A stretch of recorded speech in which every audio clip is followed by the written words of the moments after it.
Hey guys, I'm getting things started. We're gonna watch Still Gaming and Little Miss Gamer. If you don't know who that is, you're gonna find out. Still Gaming is an old game reviewer from way back in the day, and so is Little Miss Gamer. So we're gonna sit back and watch some old nostalgic video game reviews.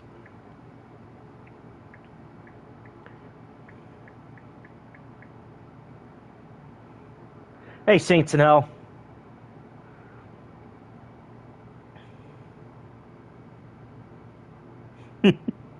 Oh, Gaseous just uploaded a video. Nice. I'll have to check that out after the stream. Oh, goodness gracious. So we got that all set up. Alright, so let's watch his Ninja Golf video. Ninja Golf's a pretty good game. I've actually played this game before. I have this game, actually. It's on the Atari collection. Not a bad game, actually.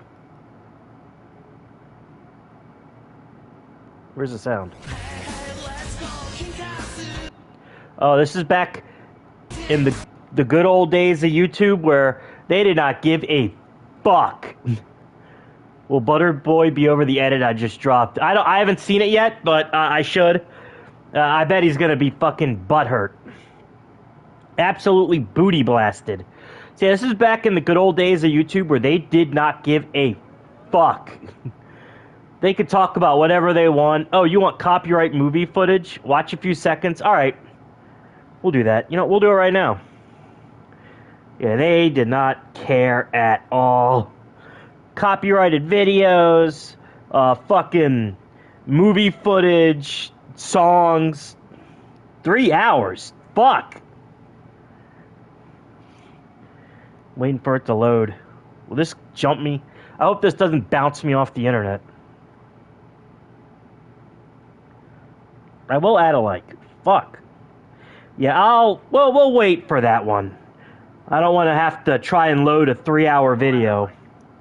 And then, I don't want to have to try and load a 3-hour video and then it just jumps me off the internet. So we'll check that out in a little bit.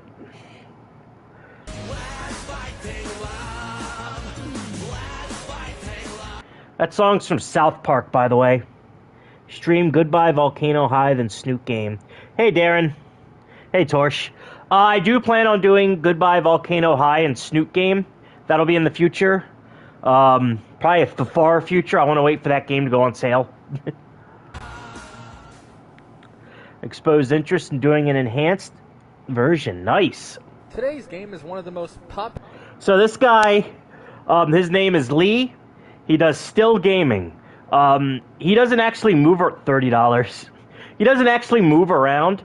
He takes pictures of himself and like animates it, which is why it's called Still Gaming. Look, yeah, it does. It looks like Fuzzhal. He really does look like Fuzzhal. Popular games of all time. I mean, everybody's played this. Canadian tax dollars and Sony Indie Fund. 5 years. More popular Yeah, that game. They announced that game years ago. than Super Mario Brothers. Oh wait, you've never played Ninja Golf before, have you? I have. Good game, by the way. Very good game. They made an Aqua Teen Hunger Force version in the 2000s, which is okay. It's just short.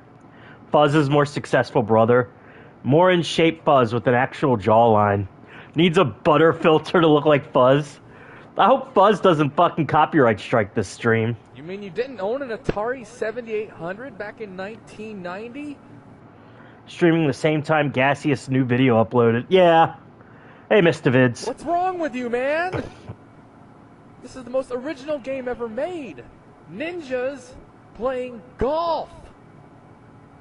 Here we go, Ninja It's basically a beat 'em up with golf mechanics. Golf for the Atari 7800. After many long years of ninja training, So that makes Fuzzy Bizarro Lee, I guess. you are finally ready for the most difficult test of all. What's your point, Mr. Vids? What's your point? What's your point, Spurglord? This gimmick is already cringe. 9 holes of ninja golf. That's fair. And so are ninja. At least I've touched a woman. I have a factory job. What's your point? Ended up with a serious nerve disease, lots of pain. Oh, yeah, I heard about that. Just starts his perilous journey through 9 Richard Russell, what's up, buddy? holes of golf. 50-plus gay jokes, ninja golf time. It's a good game. And he has to fight off ninjas and crazy gophers. Throw your shurikens at them. Leaker got behind them bars. Yes, he did. Amazing. I was taught to kick gophers in the head, so I'm doing that. Kick gophers in the face. Our ninja's Everything in gets the shape kick. because he runs all the way to his ball. He don't need a golf cart. See, he looks down, lines up his shot, aiming right for the green there. Oh, and now he starts again. More ninja. On the green. More gophers. It gets a lot harder as time goes on. Here's the end. Roundhouse gophers into the concrete. This boss is the only boss you really fight in the game. To the hole where you gotta fight off this dragon. What, you thought you needed a putter? No, no. This is Nancy's report. Oh, no, you gotta throw some shurikens at this crazy-ass dragon hurling fireballs at you. Judo throw gophers into a wood chipper. What are you, the guy from fucking Caddyshack, Bill Murray? Now we're about to enter the sand trap. God, the 7800 had a shit sound chip. Fuck. The reason the 7800 sound chip sucked so bad is because it used the same sound chip as the Atari 2600. It used the same... Yo, Mr. Wang, don't tell them you're Jewish. Okay, yeah, the music in this game is Defecate in the gopher's food. bad. Made in, like, 1983, so that's why. Oh, yeah, it didn't come out until, like, 1986. None of you could beat this boss. Hey, Victorian Greyjoy, what's up? See, look, now I'm fighting snakes. Those things bite. God, they give a bad rash. This game is good, though. This game, at least it was better than the 8200. There was an 8200. This game, and I want to say Junkyard Dog, Atari 6900. This game, Junkyard Dog, and I think Asteroids are probably the best game on the system. There really isn't a lot for the 2600 or 7800. A ninja rash. Atari 8200. Are you talking about the 5200? Ball. I gotta go in the rough first. Off some more ninjas. Had the best version of Robotron. Butterizing. And, oh God, a big frog. Jeez. That is a big frog. Time to go in the water. Oh yeah, look at this. He's so awesome. Just fucking walk underwater. Not swim. 50. I thought you were talking about the 5200.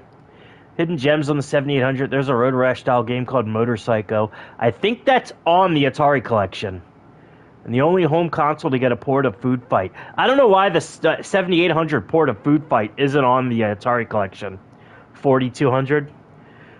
The Atari 800 and the arcade version of Food Fight is on there, but I don't know why they didn't put the other one on So there. he just goes underwater with his super iron ninja. Not even swimming, just walking underwater. Dude, weak. Starts kicking sharks in the head. Yeah, and it's got, I guess that was an attempt at Jaws music. Again, music not so good. The Atari 6 million? I don't think it was the Atari 6 million. Weed, god dang it. Everything else great. Dude, Weed Watch out for Lamau. the invisible ninja and the birds that poop on you. Oh my God, you instantly die if you get by They're those not pooping things. on you, they're dropping eggs. Maybe. Jeez. And that, in a nutshell, is the legend that is Ninja Golf. You may be asking, but Lee, I don't have an Atari. He didn't really review the game, he just played a little bit of it. Honestly, the game is unique. Pretty decent game, actually. You can get it in the Atari 50th collection, which is a very, very good collection. And it's well worth it. 78. Honestly, that is a very good collection. They got... Who's the original uploader? Still Gaming. 800. Well, there's a solution. Somebody made a remake of the game in Flash. For $150, scoop it up while you can. Go to Lee Davidge. LostSolution.net. Is that website still around? And you'll probably see a little picture of a Papa ninja. Butter. Right there is Ninja Golf. It's not a perfect emulation of it, but it's still a pretty good attempt. It's a lot easier than the real game, too. But Yeah, you really should play some Ninja He really does look like Fuzz. Golf just to get a little bit of the experience. But if you want to get Big the full-on Butterbuck. experience, buy yourself a 7800. Get Still this gaming bad as T-Rex boy, arms. fire it up. All right, I'm done. Bye. I'm gonna get a copyright strike like I give a fucking shit. Fuck YouTube. Oh, that's Calico version Atari. That's the review. Fucking 9 out of 10. Just at the very end of the game, the review. Madden 07. This video is fucking old. I'm gonna assume this video came out in like 2006. Mario Bros. And Donkey Kong, which are weird as shit considering the NES was out at the time by then. They probably had a license to make the games before that, and they just shipped them out. Tecmo Super Bowl is fucking good. Butterly and any of the... Oh, he's in the first one. ColecoVision was a cool system. I had one. Ooh. He was in the Kick-Assia movie, and I think he was in the Big Battle. All My Grandpa... Nice. Best early 80s console. Whenever I play this game, I always play as the Oakland Raiders. Bo Jackson is fucking unstoppable in this game. They, like, fucked up Bo Jackson's speed, so he's fast as fuck. It is a good game. This is probably my favorite football game. He had Ness Coleco. Oh, nice. Oh, I'm sorry he died, though. Tecmo Bowl, yeah. Yeah, this and NFL Blitz are my favorite football games. Patriots. Run up and down. Hell, it was a good console, but the controller sucked ass. I have the Intellivision collection. What was it? Intellivision Lives? I have that for the GameCube. Not a bad collection of games. How expensive those systems were. It was like $2,500 worth of shit. Wow. Touchdown.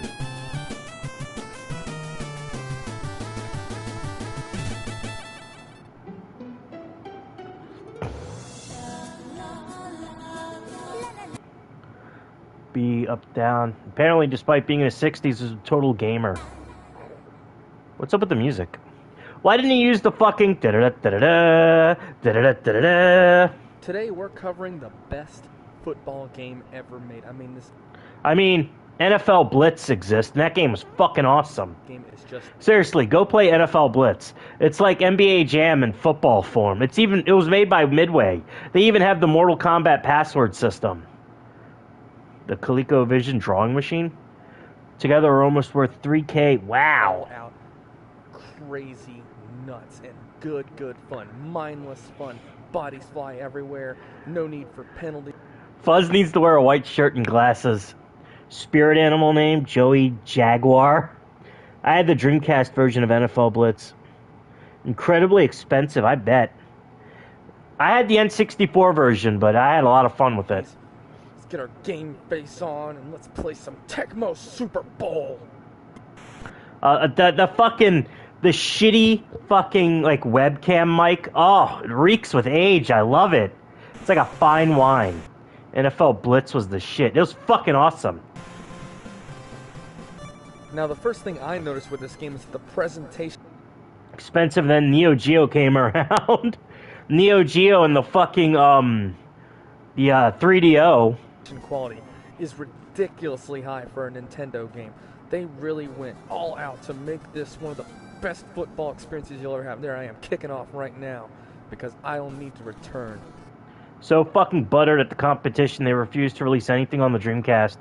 The PS2 version of Blitz ruled. Now, I need to find a fucking copy of that game. I gotta fucking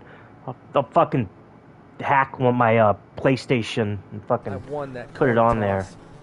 Play some fucking Blitz. Now comes the part where they gotta choose a play, and I have to choose a defensive play, trying to guess what they're doing. Guess what they're doing. Shit, for 1988, this game was beautiful. This game is fucking great. Dog Me? You know what? I'm just gonna show Kino Dog Me, yes. Kino Dog Me. 2007 Kino Dog Me. 11th grade when this game came out. Wow. Flat out destroy them. I let them get off like their one good play of the entire game. After this, I'm just gonna show how I get things done. All right? You play as Bo Jackson and cheese the fuck out of this game. Right now. Superb simulation for its time. Yeah, it's a good Tecmo Super Bowl is a good game. Yeah. I enjoy it. I love playing it. I'm not a football person. I'll watch it occasionally. Like show how it's a really NFL Blitz would allow you to put in your N64 cartridge into the arcade to load your. That is awesome. The only other game I think that did that was F-Zero. There was a GameCube game called F-Zero GX, which is fucking amazing. Probably the best F-Zero game. And there was an arcade port. And you can actually put your memory card in there, and you can, like, get characters from the arcade game and, like, your fucking custom-made F-Zero machine and play it in the arcades. The Neo Geo memory card as well. That is cool. done. This game is just one of the best I've ever played. Sadly, I Sideline to sideline with Bojack. didn't even play this in 1991. I waited till like 1999 before I even started playing this thing, and I wondered. I remember playing this when I was very little, and I remember someone was like wrestling around or something, and the NES froze, and it got stuck on the guy going hut hut hut hut hut. Oh my God! I missed out on 8 years of the best football game ever made. There I am, just running right through like they're nothing. Nothing more satisfying than having like 11 guys running at you like crazy and just. Oh shit! That dude is charging him. Oh, I got tackled. That's still that's a pretty good run. That was a very good run. Choose another play. Hopefully, get in that end zone, get me some good points. Or my quarterback's just gonna run. And quarterbacks are Neo Geo got a Tecmo Bowl game. I think the Neo Geo did get a football game. pretty slow in this game, except for a few of them. Ready, down, put. QB Eagles. NFL running Blitzball. And this time, I'm Star getting player of the a Xanac little Grenades. bit of a taunter too. I love doing that. This game's a good stress reliever. I mean, if I ever get any anger in the real world, play some Football Frenzy, but that game was mediocre. Tecmo Super Bowl. This game's awesome. Nice little animations there. The other thing I want to touch on is this game has some pretty sweet animations. Goal! I love it. Absolutely love it. This is a good game.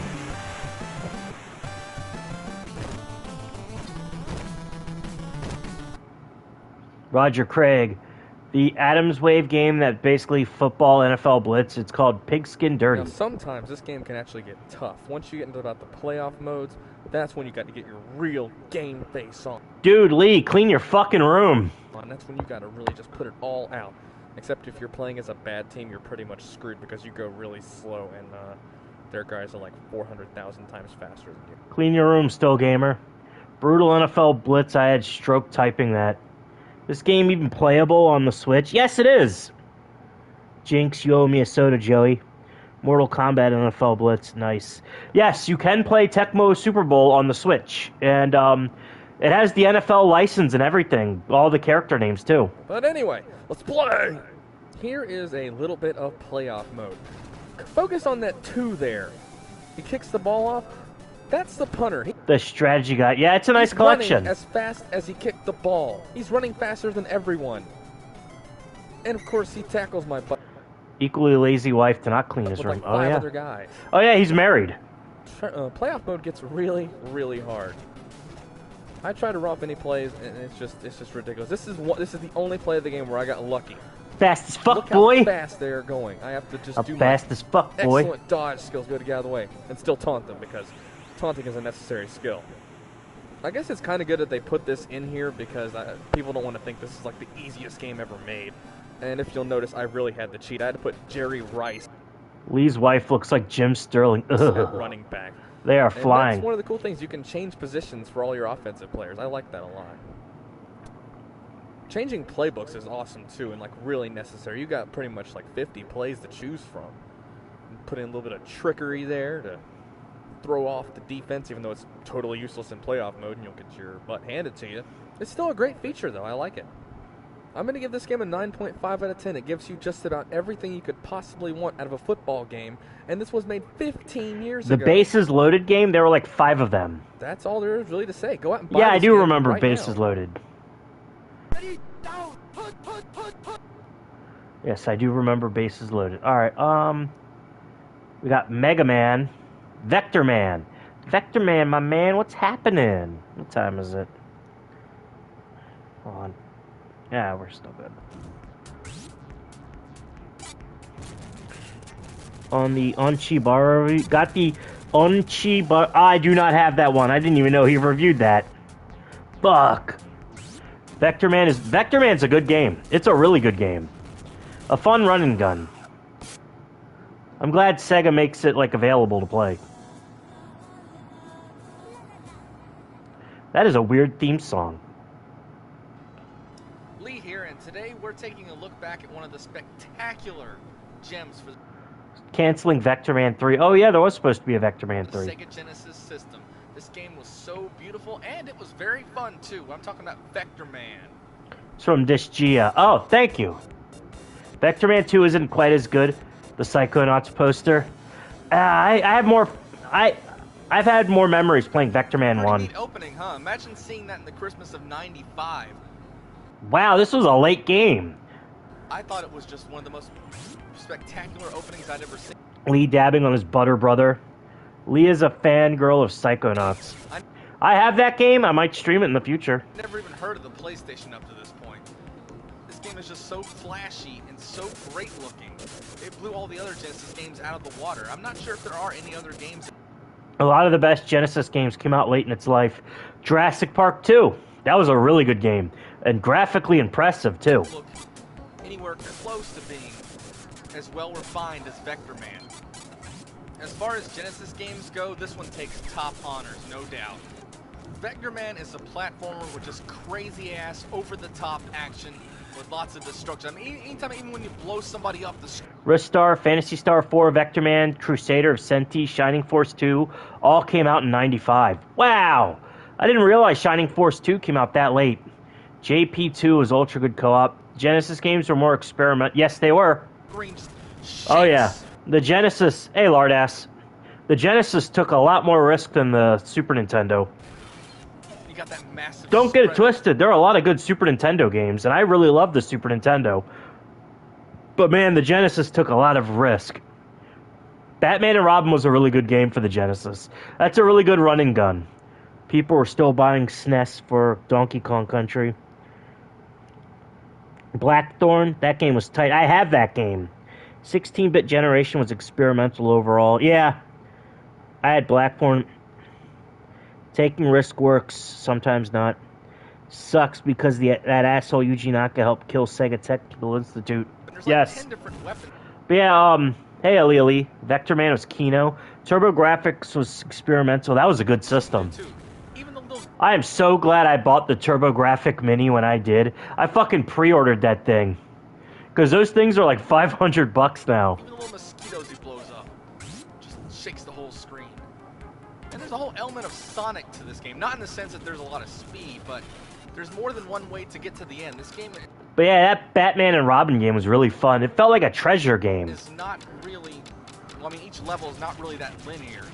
It'd be a great system if 80% of the library was in Japan only. Yeah. What you just saw there Thank is you, that Bernie Vector Man Stoller. can morph into different things like a bomb or a race car or a helicopter. This game is just freaking nuts. I'd like to come forward and say that this game isn't that hard and that it's easy, but what do I know? I'm a pussy. I always play on easy mode. I mean, Emulator for TurboGrafx is fairly solid last I this game checked. even goes out Bernie was Sega, TurboGrafx was NEC and Hudson Soft. of Yep. its way to make me feel like a pussy because they call easy mode lame mode in this game. And I think they call normal mode wicked mode, and as far as hard mode goes, I think it's called ass rape mode. Holy shit. For Sega, Atari makes you think that guy just lives to kill video game companies. Japanese docs of Sega of Japan doesn't mean he has a good pick of head for Sega of I America. don't know.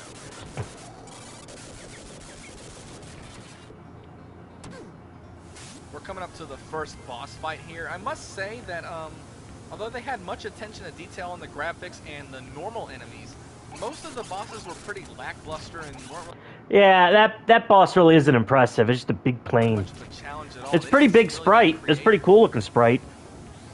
You think they'd have some kind of cool effect where they fly at the screen? Too much fucking credit for headlining the launch of the Sony PlayStation. East came out in the Turbo. That is a good game. East Book 1 and 2 is fucking good. You know what? I'm going to take a bathroom break when I'm done this video. We'll play some East Book 1 and 2 music. Because that is a really good soundtrack. Like some of them Super Nintendo games do. check out the little vector men on the bottom left. They're doing a little dance. Make sure you pay That weird tornado boss freaked me out. Bonk. This is review Contra. You're a boss killing the Contra plane. attention to these guys. They're a little bit shifty. Oh, reverse Contra. Doing fine, dude. Doing fine, dude. Hey, big bro's doing fine up there, right, dude? Yeah, dude. Hey, dude, how's it going? Dude! Are you a magician? 1990, and back then there really wasn't any voice acting games, and it was done with extreme care. Thomas Hayden Church was in it, for Christ's sakes. Covered in TurboGrafx 16 on GamePro TV. I first played East Book 1 and 2 on the Nintendo Wii. I basically bought that game off of it. That was an impulse buy I did like 10 years ago. And honestly, I love it. I got stuck and confused at first, but I watched a Contra Hardcore boss, the damn robot. Oh yeah. Sure, dude. Dude, that opening music was fucking beautiful, yeah. Yeah, I bought that game off an impulse buy, and I'm glad I did. I got stuck, but I watched Corn Shack's video, and it kind of helped me get started. And then, like, I just was able to do everything by myself. Metalhead. And some of the levels are very, very short, too. I mean, we just started this level over here, right? You're fighting... I guess he becomes the final boss later on. This is one of his many incarnations. This is a really cool looking level. Choo-choo train, trying to blast them away. And there you go, that's the end of level 2 right there. Game's about, I think it was between 15 and 17 levels long, and like 5 or 6 of these levels are pretty short. They're just like that. Here's some of his idle animations. Don't forget the TurboGrafx 16 had the best Castlevania game for a long time. Yeah, Rondo of Blood is good shit.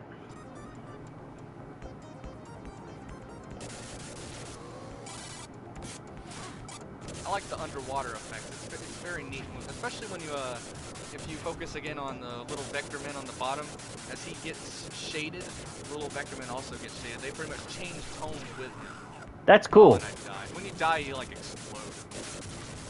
Here's a very weird disco level. Another one of those very short levels where you fight one of the mini incarnations of the final boss.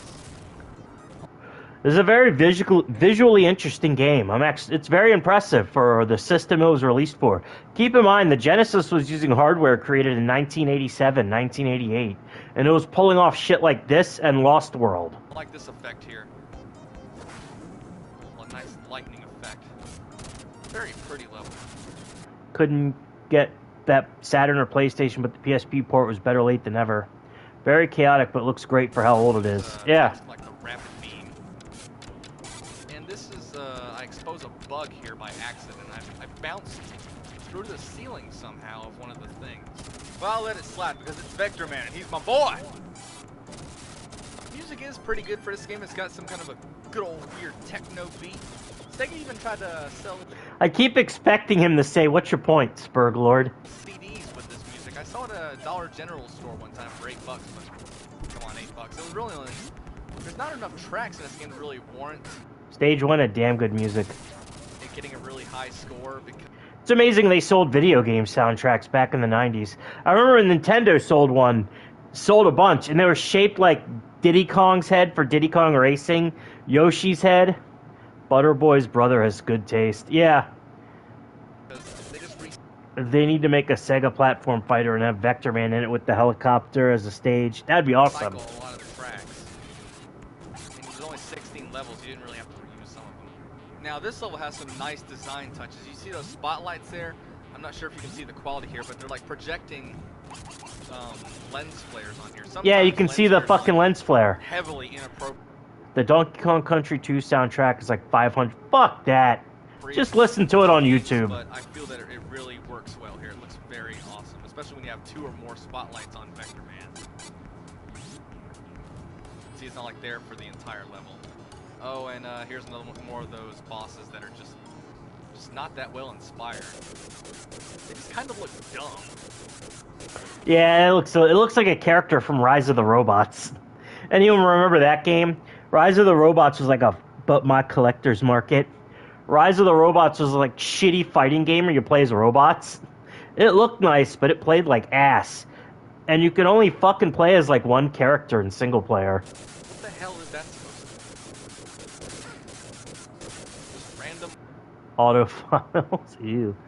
how expensive mass-produced GBA and DS games are. Oh, God, yes. It is fucking annoying. You're better off emulating. Floating thingamajigger. I'm gonna call it Octopod. Buy a 3DS and get an R2, or an R4, I think. You'll be good. 2 legs. Drawn by a 6-year-old. Spastic Piranha after taking a hit of speed.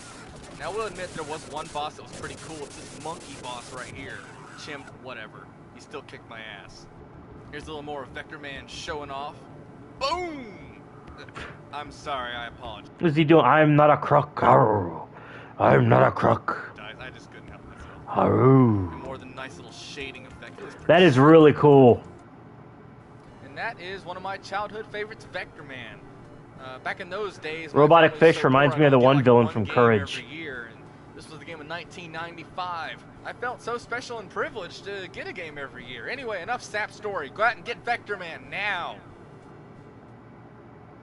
Hey dudes, wanna see a magic trick? No! Vector Man dudes, play it today. That was fucking bizarre. Alright, we're gonna do Mega Man, but first I gotta take a piss.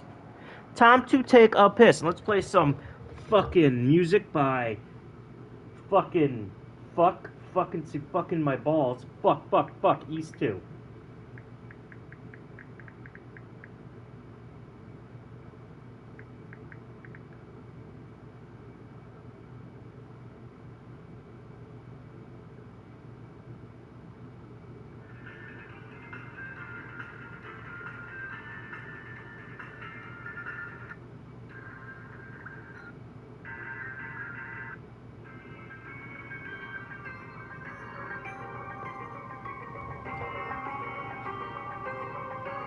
Thank you, Yuzo Koshiro. Yuzo Koshiro is the fucking great.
That is East, Book 1 and 2.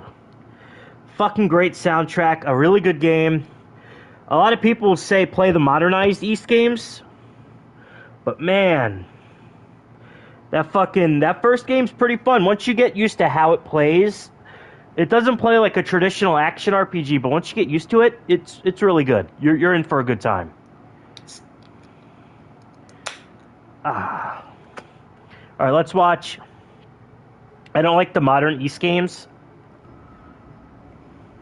This is Mega Man Legends. East 21 Rise of Butter. I really hope we get a Mega Man Legends collection. It's only 3 fucking games. Mega Man, Legends 1, 2, and Tronbon. Maybe you can put the racing game in there just to kind of fill things out. But really, it's just fucking 3 games. Get to it, Capcom. Snap, snap. Chop, chop.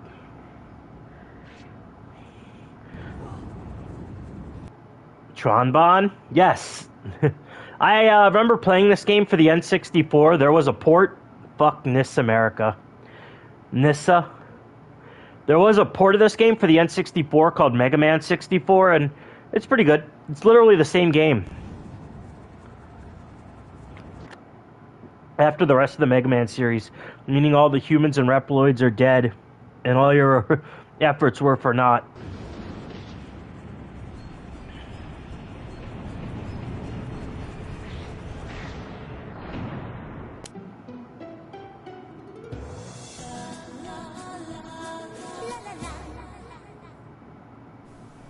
Lee here, and today we're covering a game that I feel was really underappreciated back when it was released in 1998, and I still feel that it's not getting enough love here in 2007. The Container Boxes vids. So here 2007. Fuck. Here we go with Mega Man Legends for the Sony PlayStation.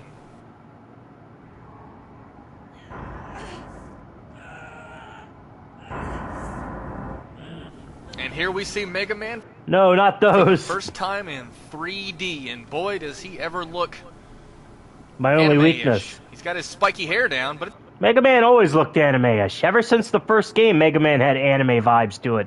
It was supposed to be a fucking Astro Boy game. it's not blue hair. You would think he'd have blue hair. That's not even the Mega Man.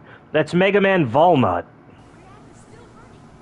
You got a little voice acting here. The voice acting in this game is actually not that bad. My girlfriend would kind of... Tronbon is a really good game. Mr. Vids fucking streamed it. You can watch it on his channel. It's a good game. disagree with that. She's absolutely terrified of some person in this game. Well, like one of them things from Little bit Echo. Indian. Evangelion Nazca feel. Wished we had more games. Indiana Jones. We were supposed to have a third one. No, anytime, Mr. Vids. We were supposed to have a third Mega Man Legends for the DS or 3DS. What happened was Keiji Inafune left most expensive PlayStation 1 game. Keiji Inafune left Capcom. Thank fuck. And they didn't know what to do with the fucking games. Because keep in mind, back then, Capcom was like shitting out like fucking 2 or 3 Mega Man games a year. That's why I didn't really have a problem with the series kind of taking a break, kind of catch your breath, because they were pumping out games, like at least 2 or 3 Mega Man games a year. And Inafune had 3 games, Mega Man Legend 3, Panzer Dragoon is a good game, some online Mega Man game, several Mega Man, a Mega Man X first-person shooter, and like a few other games. It's like, dude, slow your fucking roll. Gaming in the Clinton years. Scene here. Oh jeez. You better hoof it. Got canceled. Mario Maker before Mario Maker. Yeah, that's the only one I wish we got. A Mega Man Maker, which is a real game. It's a fan game you can play on PC, but there is a Mega Man Maker. Speaking of, why didn't they fucking put Street Fighter Cross Mega Man on fucking the Mega Man collections? Shit. He slides under there. He didn't lose his helmet because he doesn't have it yet. Here's the first dungeon right here. He's running around shooting these little... I don't know what the... The controls took me a little bit in this game to get used to, but once you do, it's like riding a bike. That game... Wish Capcom had made that game set between OG Mega Man and Mega Man X. That would have been awesome. It would have just been Zero killing everyone. You wouldn't have to worry about that. I have it on my PC, Gaseous. I have played a little bit of Mega Man Maker. It's a lot of fun. hell those are, but I don't like them. And I have Street Fighter Cross or Mega Man, or Street Fighter Cross Mega Man. Really good game. Very, very good. It's like they're smiling at you. It's a Mega Man game where all the robot masters are Street Fighters. They're happy to try and kill you. Trying to get used to the control. This is a good game though. If you can play it, give it a shot. It's a lot of fun. Played the game in about 8 years. Many people, when the game came out, complained about the control scheme because it's a little bit hard to turn around. You have to use like the L1 and R1 just to turn left and right. I really got used to it pretty quick. I didn't have any real problem with the controls. It does kind of look awkward the way he actually does it on the screen, but Maverick Hunter rumored Mega Man Maverick Hunter ruined Mega Man X9, Mega Man Legends 3, Rockman Online that kind of launched in worse Korea. Yeah. X9 would have been cool. X9, they should release a Mega Man X9 and just have it be the fucking Elf Wars and have that bridge into Mega Man Zero. Originally, Mega Man 5 was supposed to bridge into Zero. 5 was supposed to be the last one. Like, 5 was supposed to be, that's it, we're done. We're doing Mega Man Zero. I just said that, L-E-L-E. But great minds think alike. But yeah, 5 was supposed to be it. Mega Man was supposed to defeat Zero. Zero would have been in stasis. And then Zero would have came back in the future during Zero and killed Mega Man X. Joey Man Milf Wars. There's no problem there. See, I'm trying to turn around here. But you get the hang of it pretty quick. They kind of pussed out on Mega Man X being the villain in Zero. It wasn't Mega Man X, it was a copy, and the real Mega Man X is a computer file. That was such a fucking pussy move. Yeah, we got 4 good games. There is no bad Mega Man Zero game. I've streamed them all before, but I can always stream Mega Man Zero 1 again. They're really good. Hard, but, you know, it's a Mega Man game. I'll accept that. I have been waiting for That's this like complaining about a Contra or Castlevania game being game hard. to come out for such a long time. I saw some kind of a trailer video for it in official PlayStation magazine. Everybody was speaking Japanese, like Mega Man. I like them all. Fuck the haters. Tendency to make other teams make entries to the games without telling the original team about it. Yeah, that's what happened with fucking Devil May Cry. Devil May Cry 2 was made without Hideki Kamiya or the other guys. And they had a year to make it. And in 9 months, all they had was a fucking stinger animation and a helicopter. They had to make the game in 4 months. That's why Devil May Cry 2 is ass. Mega Man 5, yeah. Then I will say this. I know X7 isn't good, but X7 is way better than X6. X6 is fucking broken. That game is awful. It was like, Rolu Desu Kan! Roll was like, Mega Man Desu Desu! And all Ugh. I could think is, oh my god, it's Mega Man in 3D and I have to buy this. I wasn't even that big of a Mega Man fan because all I played was the Nintendo games. I didn't even touch the Super Nintendo game because I was a Take that poor back, boy. you rewinder. X4 is...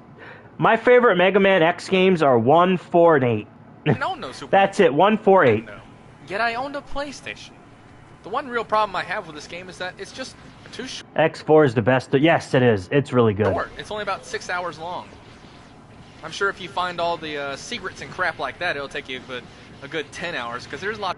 This guy kind of sounds like Fuzz, too.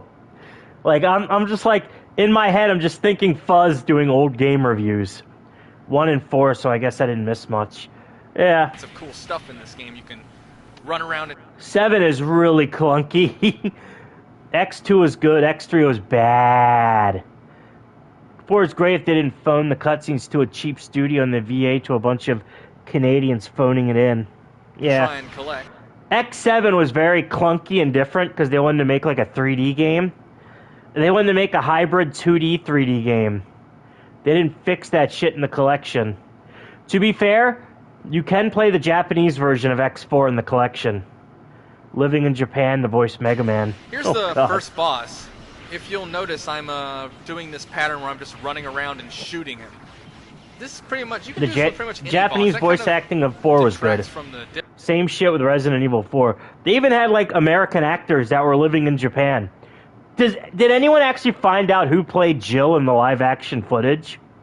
Because I remember Justin Wang was going to do an interview with her and it never happened. Was released in the same year. Wow. Sarashi had a few vids on YouTube where you see her face. Huh. difficulty of the game also. This game is fairly easy because of this.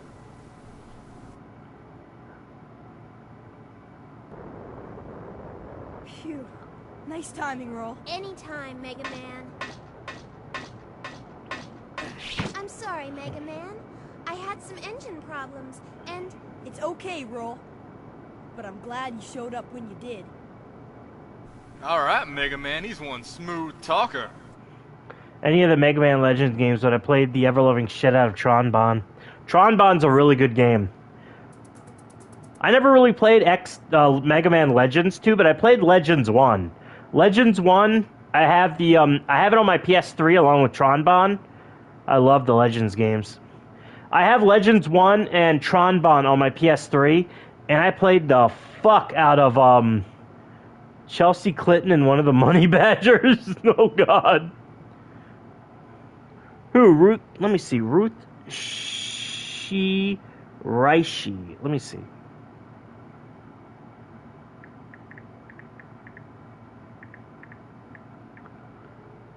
Be a dick in Legends, then it would turn Volnut black.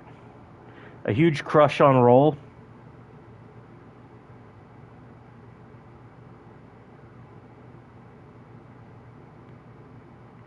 I don't.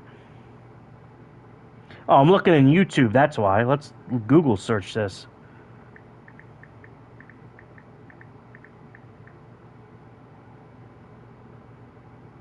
Oh my God, she does. She does look like one of the Money Badgers. Woof. Alright, that's a little mean. I must say.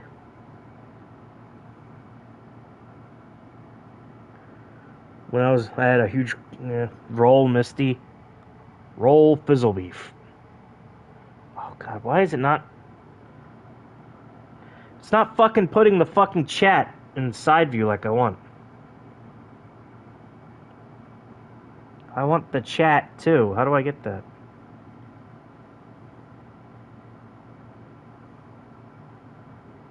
Ah, fiddlesticks. I'll have it like this. I just won't be able to. There we go. Roll Misty. I never found Misty attractive. Roll get in the casket. Be a maid bot, not the brightest box in the bulb.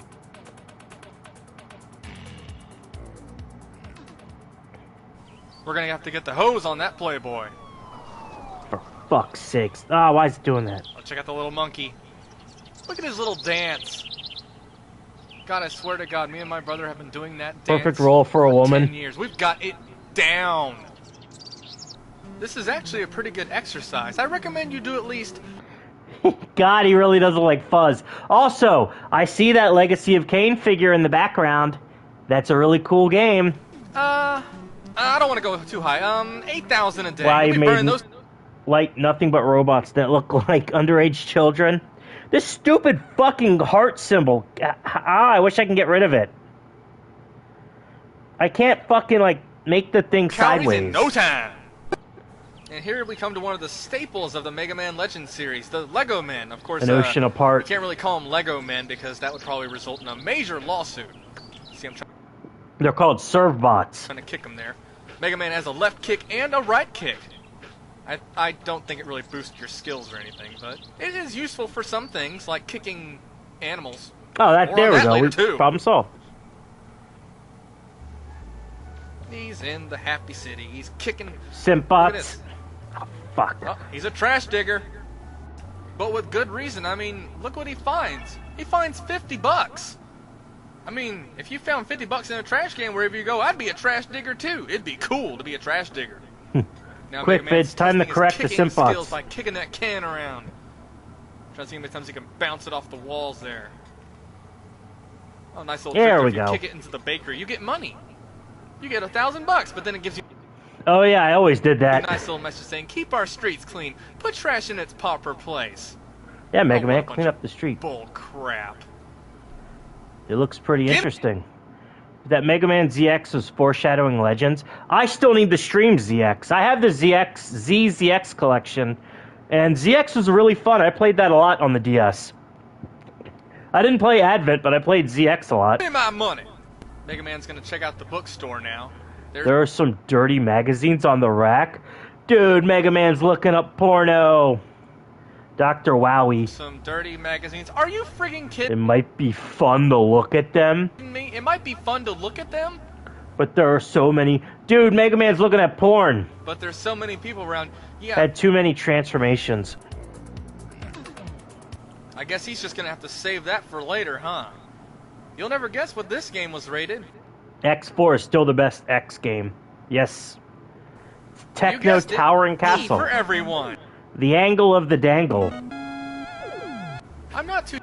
is the best version to play. I wish they'd re-release the Saturn versions. Fuck. X3 had cutscenes. The X3 in the Mega Man collection, the Legacy collection, does not have cutscenes. It's the Super Nintendo version. I have the Mega Man X collection for the GameCube. That has the cutscenes, and it also has the racing game. Sure, I agree with that, Ray. Look how he gets his soda. And now he's gonna get no soda. Jeez, Mega Man is just an asshat in this game. I mean, there's gotta be some redeeming quality that makes Mega Man not such a bad person. I mean, Yo! Oh my god, he just kicked the dog in the head. This Mega is Man, so what the wrong. fuck? Rated E for everyone. Rated F for fail. Oh. Oh, did he add that sound, or was that the game? Fuck. Okay, believe it or not, there's more to this game than Mega Man running around and being a dickhead to everyone. This game's actually pretty deep. Here's the actual game itself, okay? Rated Mega Man E is a for pretty evil. cool dungeon crawler game with lots of good level designs. The graphics aren't... It's basically Indiana Jones, but you play as Mega Man. Or actually, a better example would be Tomb Raider, but you play as Mega Man. This is a Tomb Raider game, and I never put 2 and 2 together until I thought of that. Mega Man Legends 1 and 2 is basically just Tomb Raider. Really, in my opinion, they weren't that up to par back when it first came out, but I didn't really care. Europe and Japan got Mega Man X3 on Saturn, while only America and Japan got X4 on Saturn. The game had been delayed by so many months. I just didn't care. Had some pretty... Yeah, it has the same control, too. The clunky survival horror type control, the tank controls, emphasis on treasure collecting and platforming. Yeah, Mega Man Legends is a Tomb Raider game. cool enemies too. You'll see right here that I'm about Mega to get Man, friggin' where Mega Man crazy has violent. breast cancer. Think of the drama. Enemies that are like robot predators. See, look at that, they just disappeared. If I ever get Maverick cancer, please kill me. Oh man, some pretty good programming efforts there. The targeting system was a little bit weird. I had to hold the R2 I got the results back. I definitely have breast cancer. Look at the room. and You know, that's never brought up again in the room. Ever. target on some things. You can turn this option off, but it would be kind of nice if you could have something where it's like semi-automatic, where you can also Oh, shit. move your targeting somewhere else, because sometimes I'll end up targeting something that's like below me and I can't even hit it. So what's the point? Another really cool feature is that there's all these dungeons, and most of them are interconnected. You can find a secret area and be able to go to another dungeon at will. Almost all the dungeons, you can just go to them. What I like, it's got a few RPG elements where you can equip buster items to make your That's always fun. little Mega Man more powerful. Rapid Striker. I'm still flabbergasted they made this version of Mega Man playable in Tatsunoko vs. Capcom. The giant reaver bot that watches you is intense. Yeah. I was able to relate to this game on a personal level as well. I remember my Toad is Slippy Toad, if you know what I mean. Giggity giggity. days as a pedestrian in the good old Sacramento area. Hello there, automobile. Ah! Jeez, it dragged Damn his ass, Sacramento too. drivers. But of course, just like Sunday drivers. Mega Man, I was able to get up because I'm just a giant armor of blubber. More like giant armor of butter. Mega He Man slid Legends has down a that few road. mini-games, too. Tatsunoko vs. Capcom was a weird game. A weird game, but I had fun with it. It's like Empty playing Pepsi Man for the umpteenth time. It was fun. Yeah, I really enjoy it. I would have. They were supposed to put Speed Racer and the Samurai Pizza Cats in there. That would have been awesome. But I liked it. I like playing it as like Zero, Walnut, Joe the Condor. Yes, the genie character, Bob in a Bottle. I don't know why we didn't get a special character. Fuck. Or Doom more. Play Cold Fear. Gee, I wonder what kind of mini-game could they possibly do? Of course, the purpose of this happy little game is to kick the ball at the dog. More animal... Pepsi Man 3 times to my recollection. I mean, it's not a real dog. Pepsi Man! Even Fuzz streamed Cold Fear, Empty. Stream Cold Fear, Empty! You closet case. I'm honestly surprised some PETA member didn't strip naked, take the CD out in public, and then take a dump all over it. Something you want to tell us there, Fuzzy? Hey, this game's still pretty cool. It's great for what it was back in the day. And better yet, they made a sequel that was, I'm not quite sure if it lived up to the original. It had a very interesting story to it. But yeah, I can definitely recommend this game. It has some great action to it. A pretty neat soundtrack. It's still stuck in my head today. Get the jewels. Yeah, this game's pretty good. I recommend it. If you want to cross between Mega Man and Tomb Raider, this is it. So our blue bad boy had a pretty good... Oh shit, speaking of empty, the background music. First 3D game. I'm sure a lot of people who played the Mega Man X series, not me, thought this game sucked because it was way easy, but I don't care because it's good for people like me. Not too difficult at all. Pretty fun, good soundtrack, decent graphics, good level design. That's where I got it from? Wow. 8 out of 10. I love how he takes photos for each part. Yeah. I took off a point because it's a short game, and I took off another point because, damn, he kicks a lot of dogs, and God, is he ever horny. Mega Man Legends. Check it out. Bye.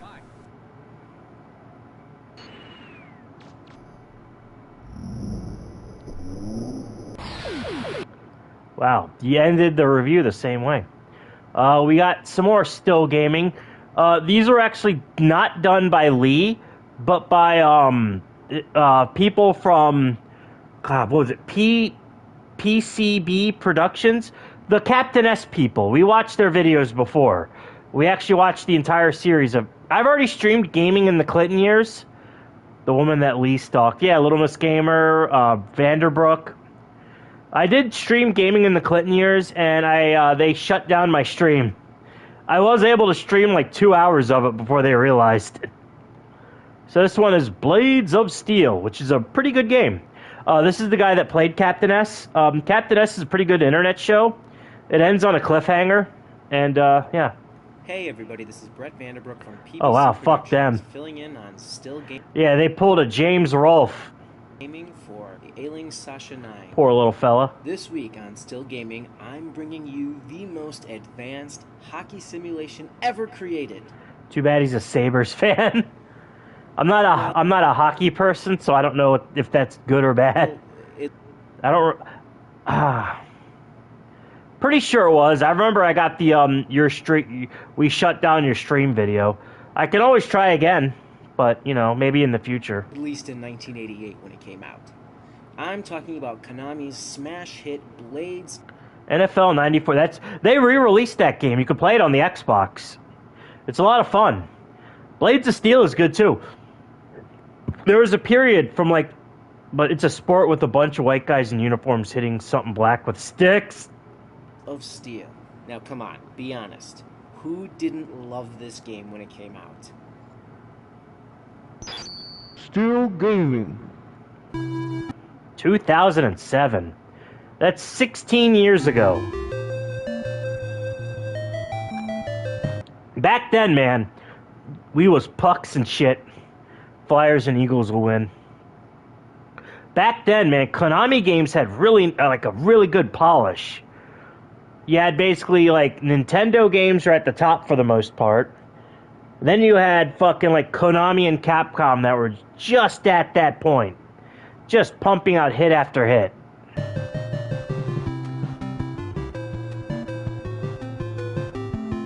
Hey, HC. Oh, wow, they put a fucking Gradius minigame in there? Gradius is good shit. It fucking pains me. We never got Gradius 2 released in America for the longest time. In the arcades, we got it as Vulcan Venture, but we never got the NES port. We didn't get the Turbo CD port. We didn't get it until the fucking Wii came out with the Virtual Console. Why? Gradius was popular. Life Force was popular. Yeah, I can do that, HC. 20 views on that shit post I put out earlier. Amazing. Why not Gradius 2? Gradius 2 was an amazing game. Blades of Steel came out in a time before professional sports leagues had licensed contracts with video game developers.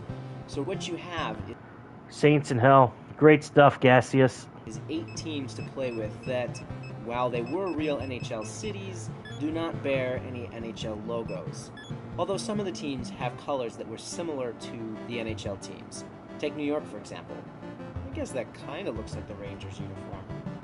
Alright, so you start out, and the easiest way to win a face-off is just by The Japanese are doing good work on sports ball and hockey, yeah. repeatedly tapping B. The controls of Blades is... I've played this game before. I have it on my NES Famicom Mini, and it's pretty fun. I'm not really good at it, but I've played it for a little bit. I played it for like 5-10 minutes, and I had some fun with it. I might want to get into it a little bit more. The Flyers, but for football, it's the Panthers. Watch the movie. are fairly simple. I mean, A you good only have movie. 2 buttons. B is to pass, A is to shoot. Now, the passing in this game was rather difficult. There was really no way to aim your passes. It Sounds like a fighting game. just Yeah, kind of went to the closest guy. like a weapons-based fighter. Sometimes the closest guy wasn't your player. Something you have to be careful of is if you're standing in your own end, and your goaltender is the closest player You can transform unlike butter with Joker makeup. to you, and you I still can't believe that that motherfucker wore his fucking Joker outfit to a wedding. He wasn't in makeup, obviously, but he fucking wore the Joker outfit to a wedding. Just rent a fucking tux, Fuzz. Jesus. pass, sometimes it'll go back to him. And if he's not in the right position, sometimes it'll just slide right into the net. Now, unlike later hockey games, $400. Yeah, $400 suit. I guess he spent like $400 on it. Fuck, custom made. there's no way to change up the speed of your shot. You can't do a wrist shot. Everything is a slap shot. Whether you're 2 inches away from the goaltender or all the way on the other side of the ice, everything is a slap shot. One of the more difficult aspects of Blades of Steel was goaltending. Because there was no auto goaltender setting, not only did you have to pay attention to the goaltender, but you had to control the rest of your team at the same time. Jesus. Which would lead to some sticky situations in and around the net when you're trying to watch the goaltender, Embarrass himself in a meme template. Yeah. but you're also trying to NES clear out ice hockey was fun. I think I've played that game too. That game's not bad. Very basic. the offenseman that's right in front of the net. I'm not a big hockey person, so I didn't really play a lot of hockey games. The arrow. The arrow that slides up and down the crease tells you, the goaltender, exactly where the puck is going to go. Your best bet is to control the goaltender, follow the arrow, and just hope there's no rebound. But enough about all this gentlemanly, sportsmanlike conduct. What do you really play Blades of Steel for? That's right, the fights. This, I believe, was the first console hockey game to bring in one of the most important aspects of hockey, and that is the fight. Now, the way to pick fights is by repeatedly running into one of the players. Wayne Gretzky 97 just to do the fighting mini game with my friend. Nice. Don't get checked more than twice, because generally on the 3rd time, you're going to fall down. And you're going to scream in pain. And you're going to be embarrassed. Now, when you get into a fight, it brings up a second screen, which is a close-up on the 2 players. You have a life meter. Holy shit, this is a fighting game. They made a fighting game in a hockey game. Red dots. The idea is to knock the other guy down by throwing punches. You want to know the totally wild thing about fighting in Blades of Steel? Unlike in the NHL, where both players get a 5-minute major, only the losing player gets a penalty. How crazy is that? Can you imagine what the NHL would be like if only the loser of the fight got a penalty? Do you know what kind of new strategy that would bring to the game? Can you imagine how many more broken bones and teeth there would be if this was a real NHL rule? You got fucked up. The fighting in Gretzky 97 was surprisingly deep. Wow. It doesn't end up amounting to much in Blades of Steel because the timer goes by so fast. The power plays are virtually non. Sounds like a great idea for NHL. He's a Sabres fan. But it is a really fun Well, who the fuck? What area is the Sabres? What are they? Is that Canadian? Is that New York? What is that? aspect of the game, and Because I'm pretty sure this guy is from New York. He's filmed fucking they're Buffalo. Oh, Buffalo, New York. All right. Because he filmed videos of himself in like New York City. when you're playing with friends, it can lead to a whole bunch of trash talk. Now, despite lacking the endorsement of the NHL, Blades of Steel mostly follows NHL rules. However, if the game is tied at the end of regulation, instead of having a sudden death overtime period, you go to a shootout. Now, the shootout wasn't introduced in the NHL until 2005, so Blades of Steel He's probably a Bills fan as well. was ahead of Sad. This is a breath of fresh air in the game because I don't know about you, but I hated hockey games that ended in ties.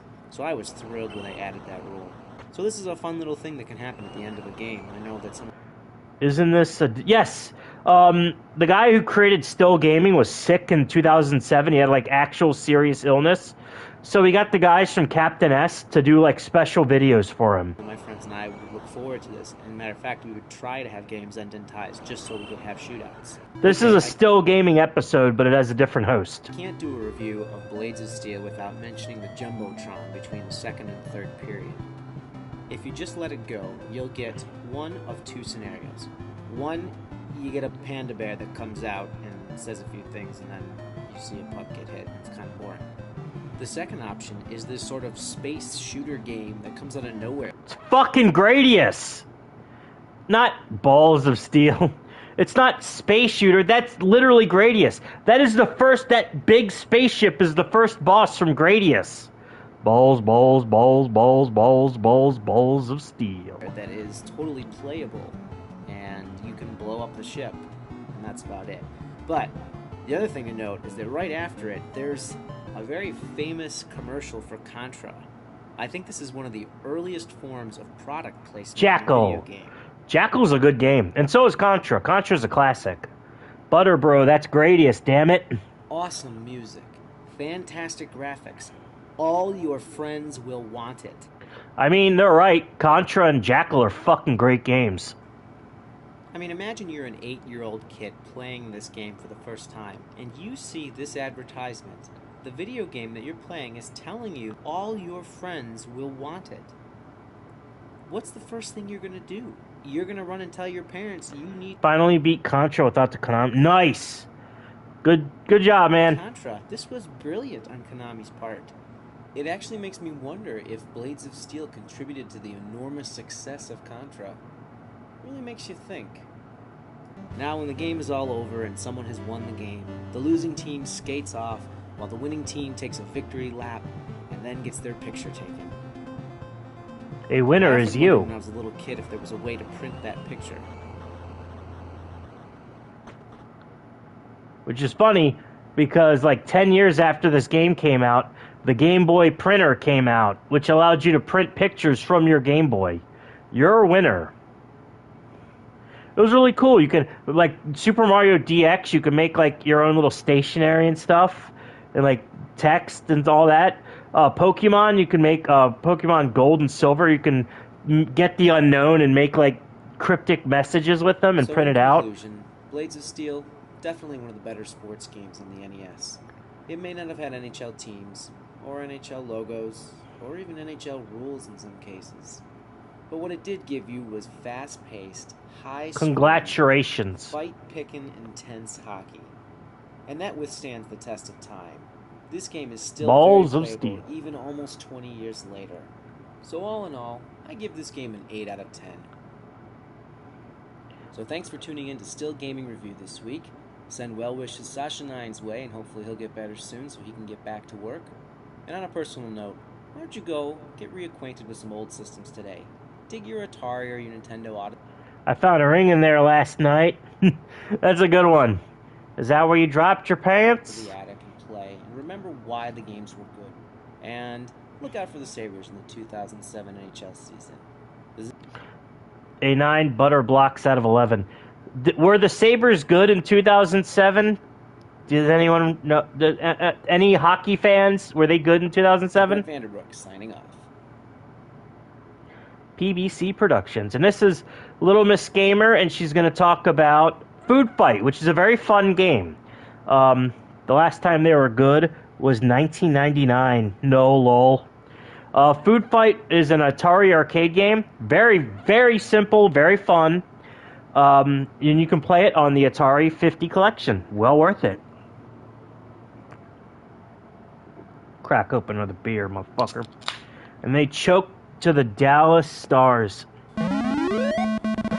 Buzz Fight. My Cats made it to the finals twice. Foos Fight.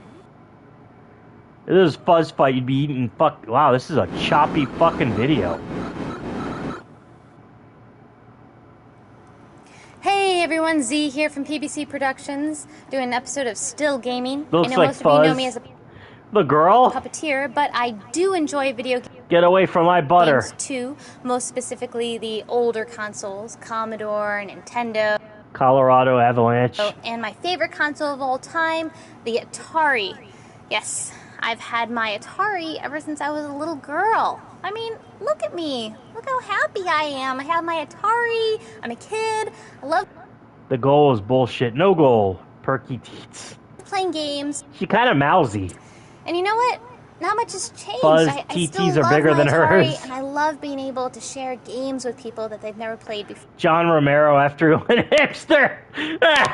before. So today I'm going to share with you my favorite game of all time, Food Fight for That is a very good game. I will give her that. That is a really good game.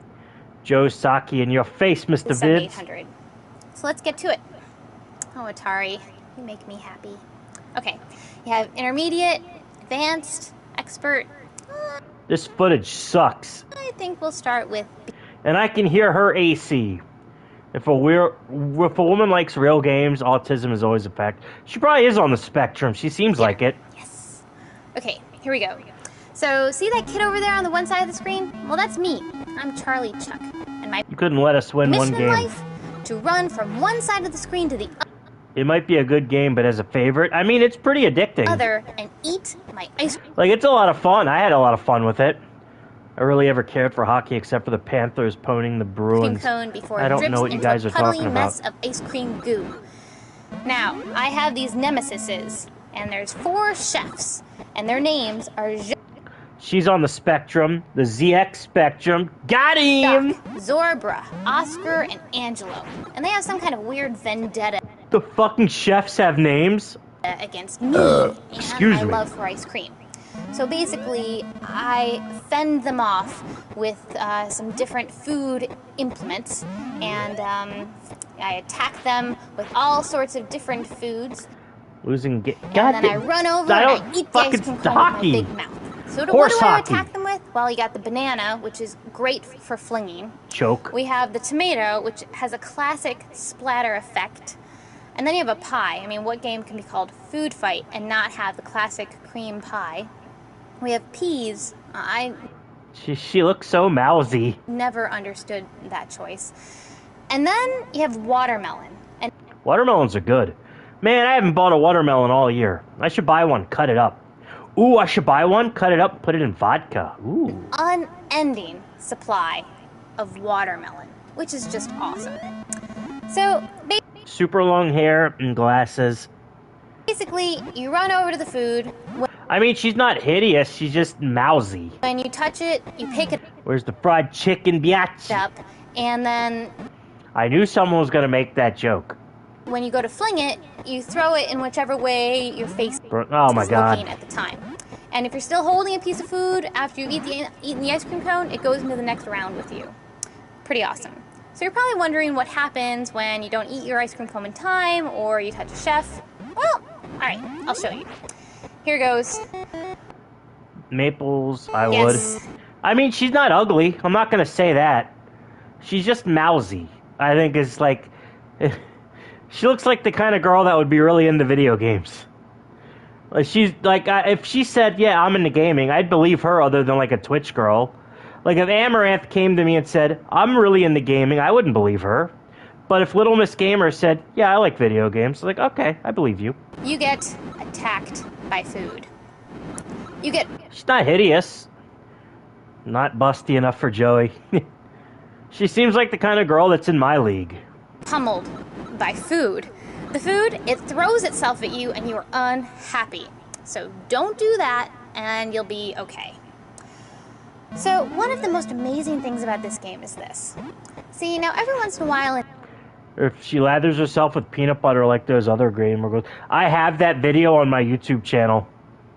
I uploaded that video on my YouTube channel, and maybe we'll watch it someday because that is a fascinating video.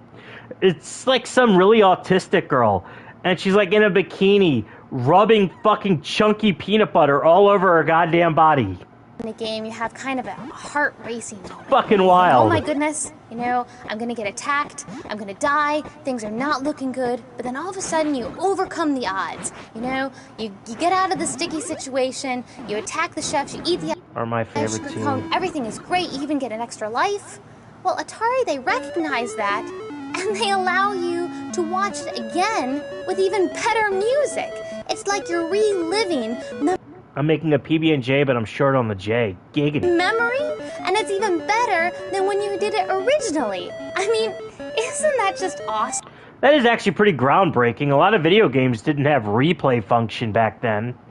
So that's pretty cool. Doesn't that just make this one of the Especially on a system as, like, play a Madden game?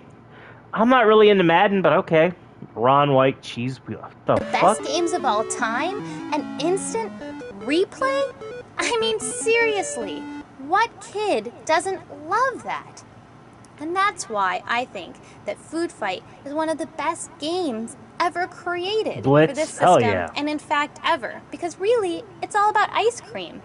And who doesn't love ice cream? Because ice cream is awesome, just like this game. So I'd give Food Fight a 10 out of 10 because it's one of the best games of all time, and I love it. Blitz, play that. This is Z signing off for Still Gaming. Alright, we're gonna watch some Little Miss Gaming videos, because I don't think I have any more fucking... Yeah, I don't have any more, fucking videos from the other guys. So I'm gonna put that... Kirby's Adventure, fuck. Why are you posing for these photos all the time? I'm gonna go take a piss again. Weak bladder Joey. We're gonna play... fuck it, play Vaporwave. Let's play,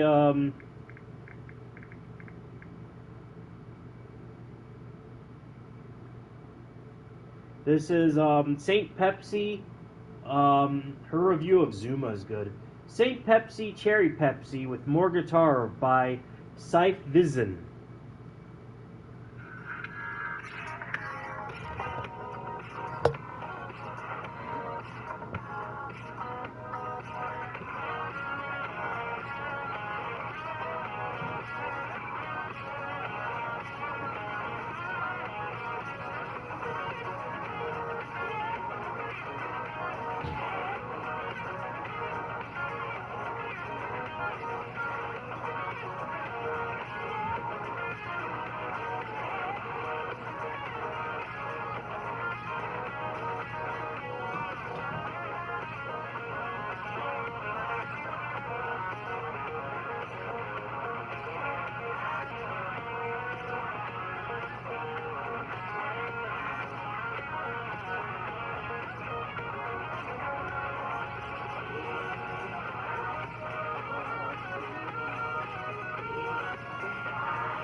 So that was St. Pepsi Cherry Pepsi with more guitar by Scythe Vision.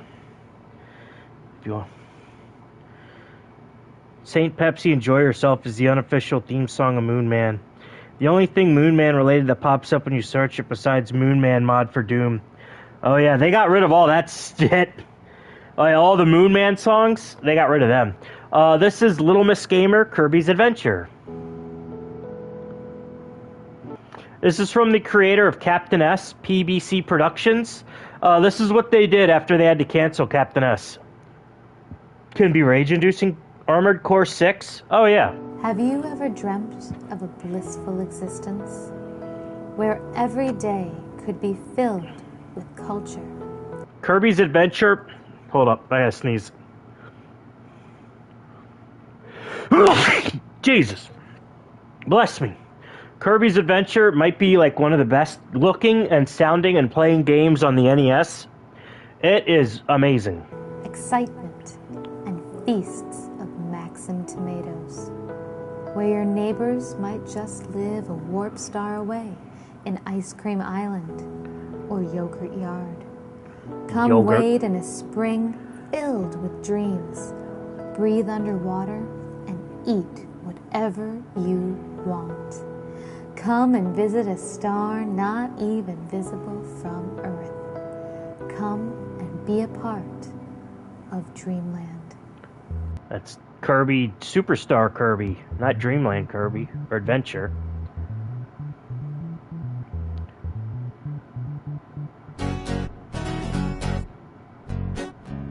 I'm actually going to say this once. I've actually never watched a single Little Miss Gamer episode. I just didn't, get the appeal. So this is actually my first time watching her content. I kind of stopped watching their stuff when they stopped doing Captain S.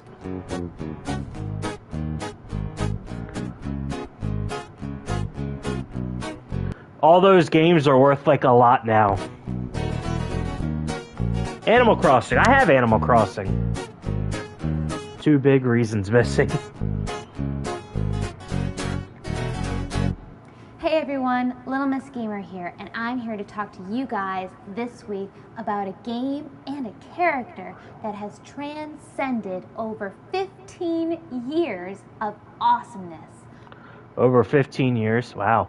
Kirby's 30 years old now. Who other than Kirby? 1993 was a good year. We saw the debut of Beavis. That was a fucking great show. I'm playing Fire Emblem GBA right now. That's a good game. Butthead, Doom, Classic. She has a ball chin. and everyone's favorite cheesy Sentai show, Mighty Morphin Power Rangers. Oh yeah, Power Rangers is 30 years old this year. In fact, they just celebrated their 30th anniversary on the 28th. And in the midst of all this awesomeness, one of the last great games was released for the NES. The biggest game ever created at 6 megs in size, Kirby's Adventure. That's a good game. They released a 3DS version, and it's really good. It's in 3D and everything. And there's a remake. And there's a remake on the Game Boy Advance too, called Nightmare in Dreamland. 3D has broken apart the star rod that gives everybody dreams, and it's Kirby's mission to pick up the 7 pieces and put it back together. I vividly remember the marketing campaign. Who's Kirby? Behind the flabby facade of physical Surprised they made him pink, but he's pink on the box, so. powerhouse. A street In the original version, in the Kirby's Dreamland, he was fucking white. fighter. A weapons expert. He's whatever the situation demands. I love the fact that he's a character that appeals to both boys and girls, and is both cute and at the same time ass-kickingly awesome. It helps that his games are legit. I thought he was gray. It helps that his games are legitimately really good. And even though they're almost always the last games released on their consoles, they're some of the best. Seriously, go back and play Kirby 64. That's a fucking great game.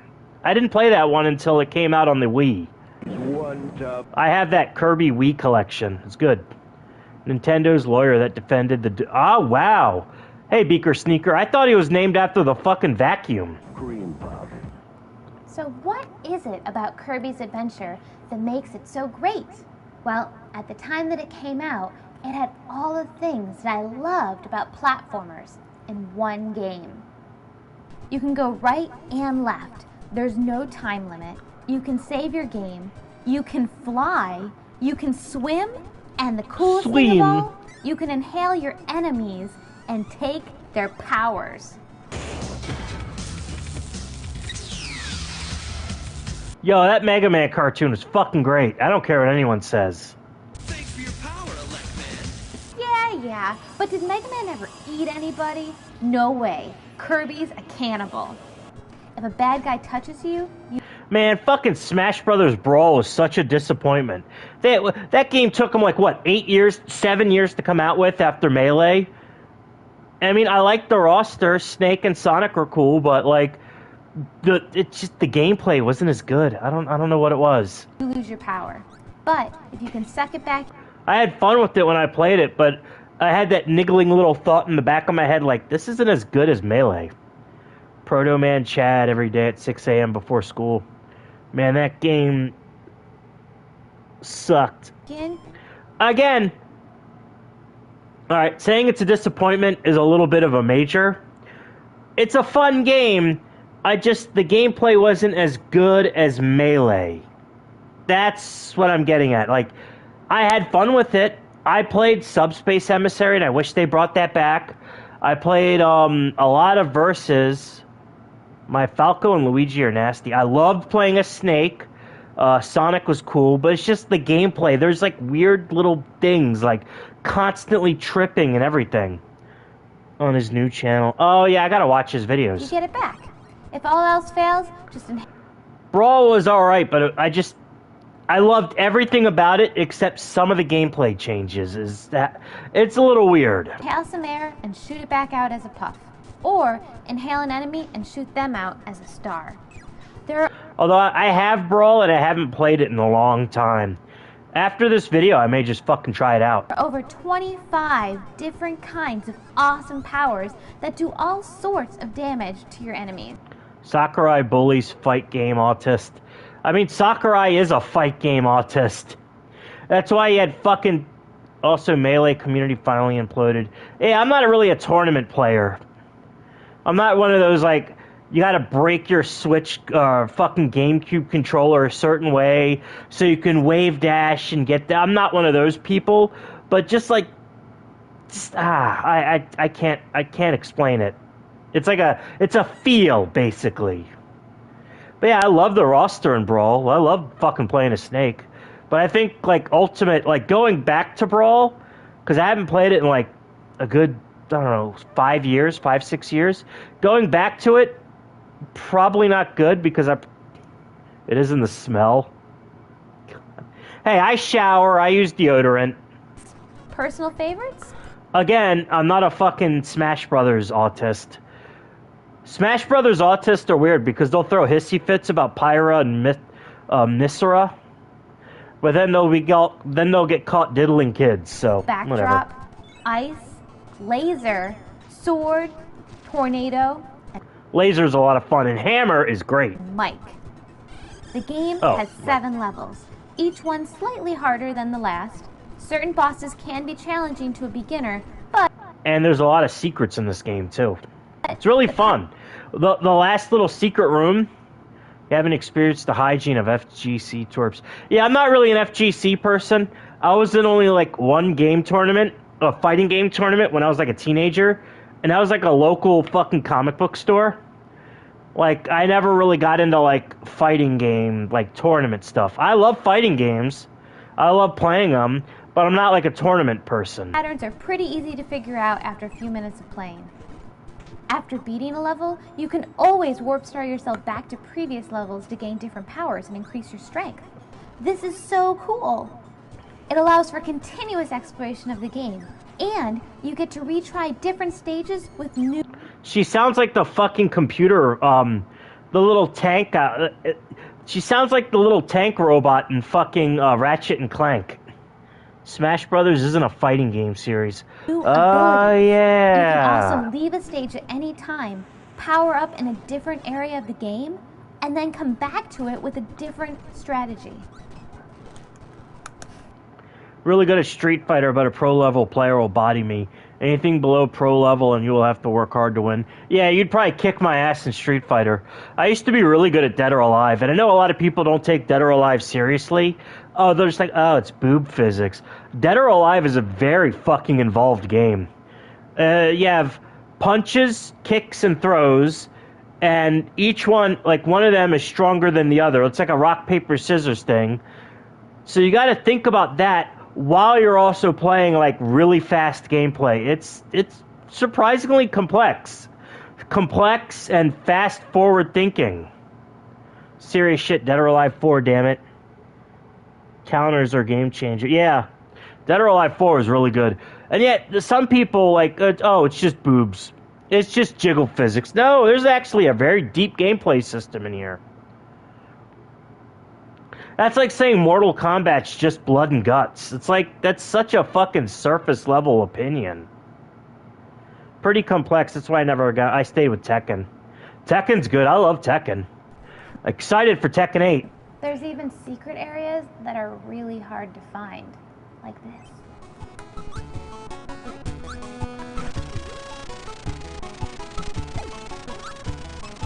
I like Tekken better in the process of learning it more. Yeah, I might reinstall Tekken 7 and play it again. I had a lot of fun with it. You have to have perfect timing to get this right. Not easy. They even removed Itagaki and everything was DLC bullshit. Yep. Yeah, Dead or Alive was its own thing. It was a very fun, very fucking fast-paced fighter that was very complex. And they're like, fuck it. We don't have Itagaki. So after Dead or Alive 4, it was just like microtransactions, DLC. It's like, There are always new things to unlock in this game, including a hard mode where you have Tekken 3 with Lee and Law was... And Heihachi. Yes. I don't know if Leia has been announced for 8 yet. Tekken 3 was really good. My favorite Tekken games are 3, Tag 1, Tag 2, and 7. half of your life bar. And The Game Boy Advance game was also pretty fucking good and, like, surprisingly felt like Tekken. And the, I guess that's it. Tekken 2 is pretty good, too. a boss rush. The sound effects are as cute as Kirby, and the music is a tune that is one of the easiest questions you could ever get in a video game music quiz. Recognizable? Troll Harada by asking him for the 9th time for Gone. Fuck, just put Tekken 3 on PlayStation Plus. Unique. 2, 3, Tag 1, 5, and Tag 2. And awesome. I think I played 5 or 6 for the PSP, and it was really good. There was a 3DS version that I wanted to play. There was a 3DS version of Dead or Alive, and it was fucking amazing. You could play as almost every character from the first 4 games, except for, like, Master Chief. Or, it wasn't Master Chief, it was a female Spartan soldier. But you can play as, like, all the main characters, all the boss characters, including, like, Alpha and all that, the liquid blob monster. Technically, we did get that with Dead or Alive 5. They had 3 characters, Pi, Jackie, and Akira as playable characters. As far as and they had fucking Mai from Fatal Fury, who's fucking perfect. Nicole 458, yeah. Mai in a Dead or Alive game is such a fucking perfect pick. Like, she fits in that thing like a glove.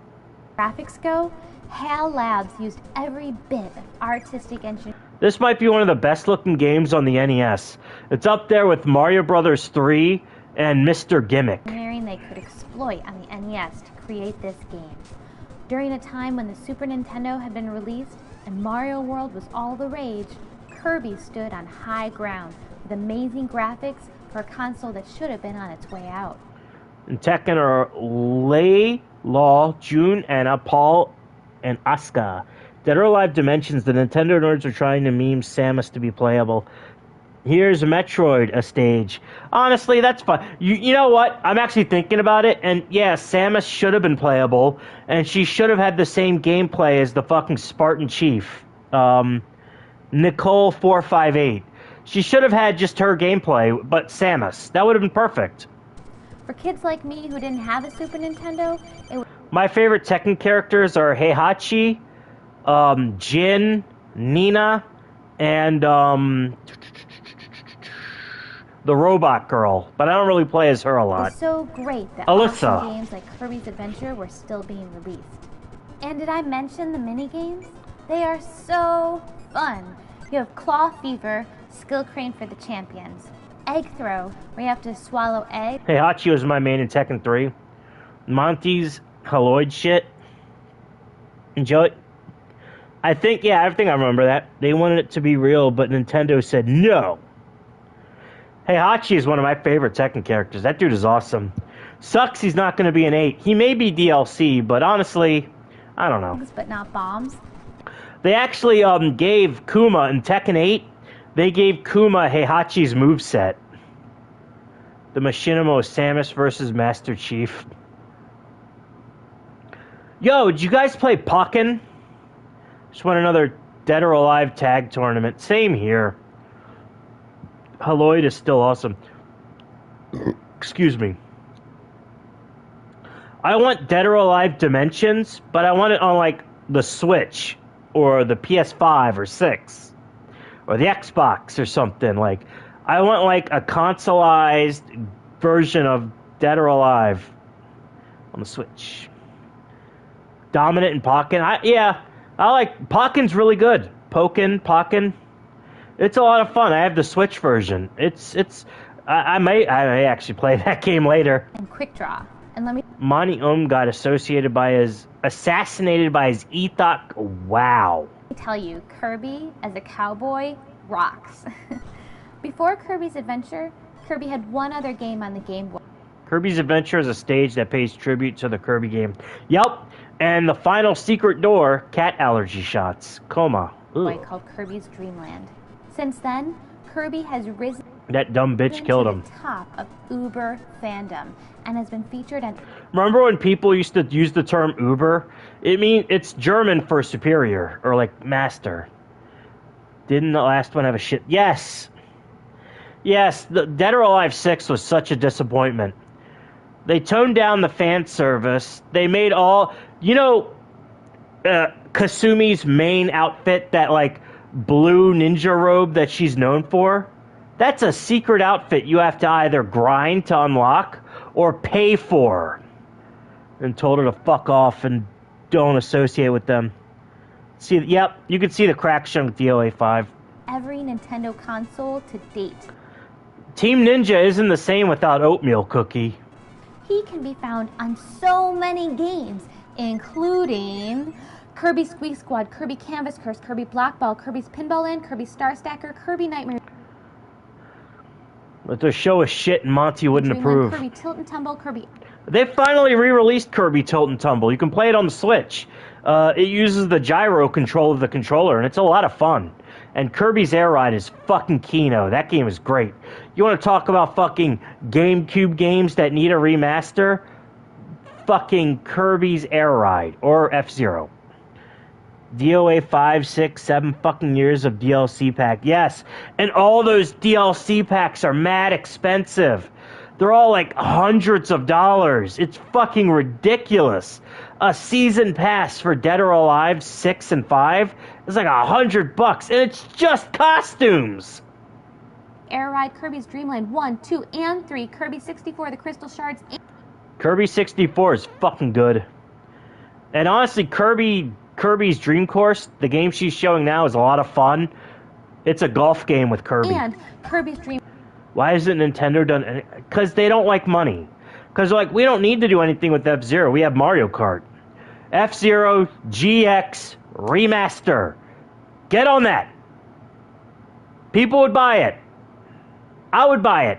F-Zero GX Remaster with the arcade content.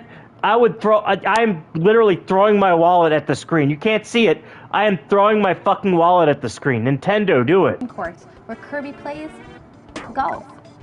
And of course, I can't do a review about Kirby without mentioning Super Smash Bros. Made by HAL Labs, the same company that created him, Kirby kicks butt in these games. He is hands down. Yeah, I used to main Kirby in Super Smash Bros. For the N64. I used to play Kirby a lot. One of my favorite characters to play as. With awesome moves straight out of Kirby's Adventure, if you've played Brawl, you know what I'm saying. Overall, Kirby's Adventure is a timeless classic, appealing to a wide audience. If you've never played it before, definitely give it a go. And if you sounds like you got competition with Kirby. She really likes him. Kirby is a second-tier choice for me, along with Mr. Game & Watch.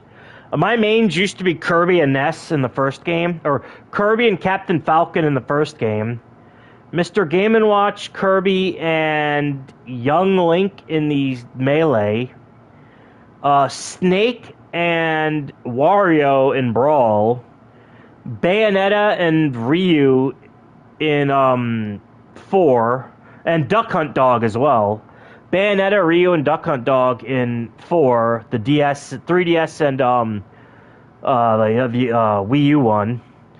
And my mains now are Kazuya, Terry, and Bayonetta. Kazuya is so fun. I actually throw down with Ness, otherwise I've not much played Smash. They nerf Ness in each fucking game. Play it again. It is so worth it. Built in, yes.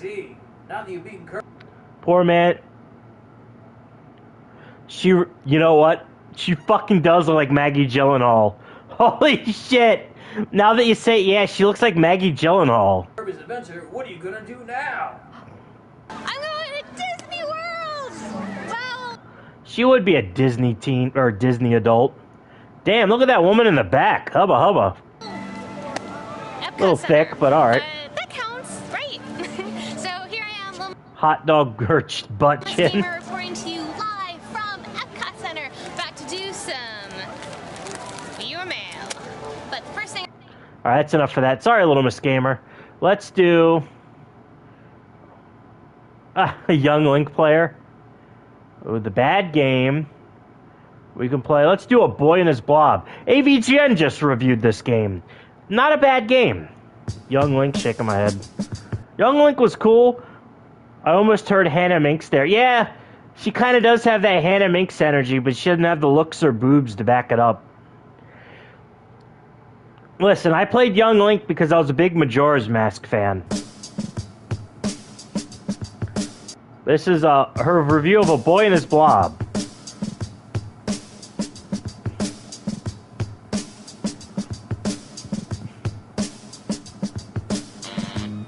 She got some grime in her bathtub.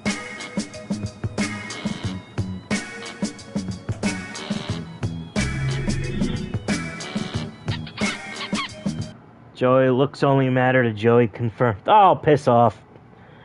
Interesting, especially how Lee all but drools. I have that video. We're going to play that next. What time is it? Oh, we got plenty of time. We're good.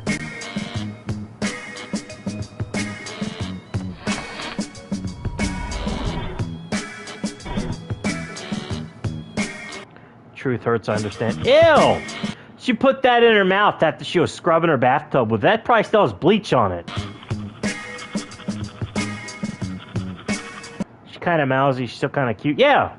She seems like the girl she seems like she's in my league.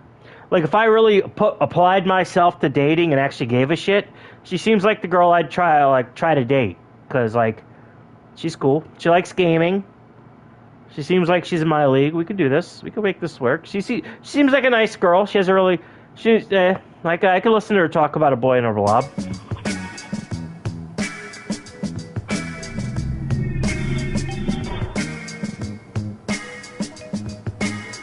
Like, she's not terrible looking. She's kind of cute. Need 2 more, Joey, for the bingo.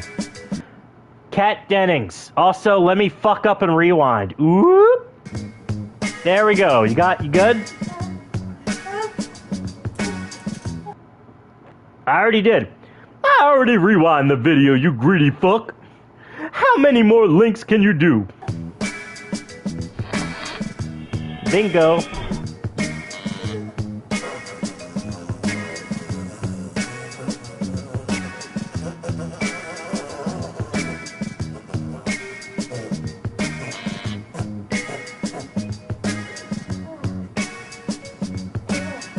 Based and Joker pilled. Oh, look, she has Rugrats figures on the fucking bathroom mirror. There's Tommy and Chucky. Oh, God, there's blood. It's always better to... Joey is a way better sport about this compared to our closeted Italian meatball. Yeah, man, it's just fucking internet jokes. You're a part of a fucking internet community about making jokes and cracking wise. Yeah, of course. You got to roll with the punches. You got to take the jokes. Oops. Nice going, nerd.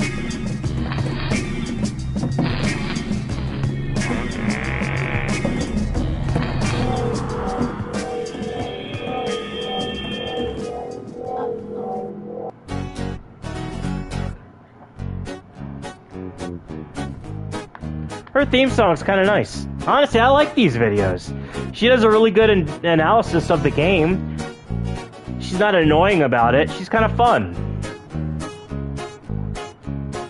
Is that Lee's butter baby Fuzzhowl? Oh, God. Hey, everyone. Little Miss Gamer here to talk to you. Yo, she has fucking, the Chicken Boy game, Billy Hatcher. I remember playing a demo of that. God, I need to find that game. That was a really fun game. Guys, this week about one of the quirkiest games to ever be released for the NES. It's a game that most hardcore gamers have definitely heard of, but might not have actually played. So I get played this. it. It's a platformer, but you can't jump. You have this shape-shifting sidekick that you have to constantly feed. You have to go around collecting diamonds and gold and power-ups, but you really only need one item to beat the game. And there's this huge... Would you date Kat Dennings, but her voice was that of Fuzzhowl and also Fuzz's mannerisms? I'm just trying to picture Kat Dennings going, what's your point? All right, what's your point, Spurglord? So, and she's like eating butter. That would honestly make her unattractive. You're like, what's your point? She's like dressed up like the Joker, doing live streams where she's smoking weed, talking about Onision. Ugh. huge anti-obesity message that gets canceled. Also, imagine fucking somebody, but Fuzzhowl's voice comes out of it. Like the most beautiful woman in the world, and you're fucking her, like every place is a wet spot, and all you hear is like Fuzzhowl's voice. Like, ugh. Out by your own actions. Probably still wets the bed. Give up. Well, you know, she takes her pills. She's probably good. It's... She just can't eat fucking, you know, she can't eat chocolate or drink caffeine before bed. a boy and his blob. Definitely. I picked up this game not too long ago because it's one of my friends. David Crane. David Crane was one of the founders of Activision. He also worked on the fucking Pitfall games. His favorite games, and I'd never played it before. 1989? That game is literally as old as I am. Like a boy and his blob. God damn. You just know it's gotta be quirky and fun, and the game delivers on that for sure. Ew. Now, instead of me explaining to you exactly how to play the game, I'm actually going to read to you straight from the manual. And that's because this is a game where the entire backstory is completely explained outside of the game itself. Look, he likes them. Likes them? The boys. Oh, the Blob Mikey loves kid. Them. The fucking life cereal kid. He's like, Mikey, you'll eat anything. Beans, that is. In every flavor under the subway. Ugh, bad pun. Under the subway, there's some nasty ass fucking jelly beans. Like vanilla, apple, tangerine, cinnamon, cola, coconut, and more. Basically, the point of this game is you have to find treasure. It's a very short game. The whole thing of this game is you have to find treasure, use the treasure to buy vitamins, then you go to another planet where you have to kill a king. Jared Subway Deity. Like many boys in the 21st century, the boy has a buddy from outer space. The game's basically E.T. This one's from Blobolonia, a place where an evil emperor makes everyone eat only marshmallow. Yo, this part right here always makes me think of Bart versus the Space Mutants, which I think it was developed by the same people or had the same gameplay or it had the same game engine as this one. But you know, there's parts where you have to dodge like jumping aliens. They don't move anywhere; they just move up and down. A lot of ways to cheese the game. Yeah, AVGN showed off. Would you want unlimited income? That drawback is that you would have to live with Fuzz. I could do that. Fuck. Unlimited income? I could ignore Fuzz. I'd probably just stay in my room all the time and play video games. And chocolate. In fact, for the emperor, healthy things like vitamins are poisonous. Blob, his full name is Blobbert, Blobbert came to Earth looking for someone to help him defeat the evil emperor. That's how he met the boy. To defeat the evil emperor, the boy and Blob... Yo, look at that big fucker! Look at that big fat fucker! He has a crown! Vitamins. And to get vitamins, they'll need money. To get money, they'll... Movie Blobbert? Hey! I'd build a butter shed for Fuzz and lock him in. That too. Underground caverns for hidden treasures and diamond stones. Yo, So what- I said this game was similar to Bart versus the Space Mutant. It's Ralph. Bish, I'm king of the sector, bish. Yo, did you guys see Ralph was trying to like koozie up to this girl named Grace Thorpe or whatever her fuck her name was? And Ralph was trying to koozie up to her and it fucking imploded. What's a boy It's funny. to do? Just whistle. That'll call Blob. Then feed him jelly beans. You see, the boy miraculously discovered that not only does Blob love jelly beans, but that different jelly beans turn Blob into different shapes, and that those shapes can be used to get through many otherwise impossible situations. With his repertoire of shapes, Blob can help A boy in his movie blob. overcome Oh even the most God! outrageous obstacles. As long as I'm just picturing like you have to save Lindsay Ellis. Blob gets the right flavored bean. In fact, with enough jelly beans and enough flavors, You don't even know what Mario is. anything is possible. I've read Movie Bob's book. That holy fuck. That dude is fucking retarded. That dude is fucking bizarre. That book was fucking wild. I wish I was at home instead of my grandmother's funeral because I want to play Mario 3. Is this the coolest concept ever, or just a really weird ad for jelly beans? Either way, I was ready to take the plunge. The game looks like a Left-wing cuck did a stream to dunk on abortion chick that ended up simping for her. Oof. platformer. I want to do like I want to talk about old nostalgia chick videos, but I can't find them. He's vile for skipping his grandma's funeral for Mario. His biography means you confess all your spaghetti bullshit. I want to find like a bunch of old nostalgia chick videos, but I cannot find them. They're not on their YouTube channel. I can't find them on YouTube. It's like, ugh. Can you send them to me, please?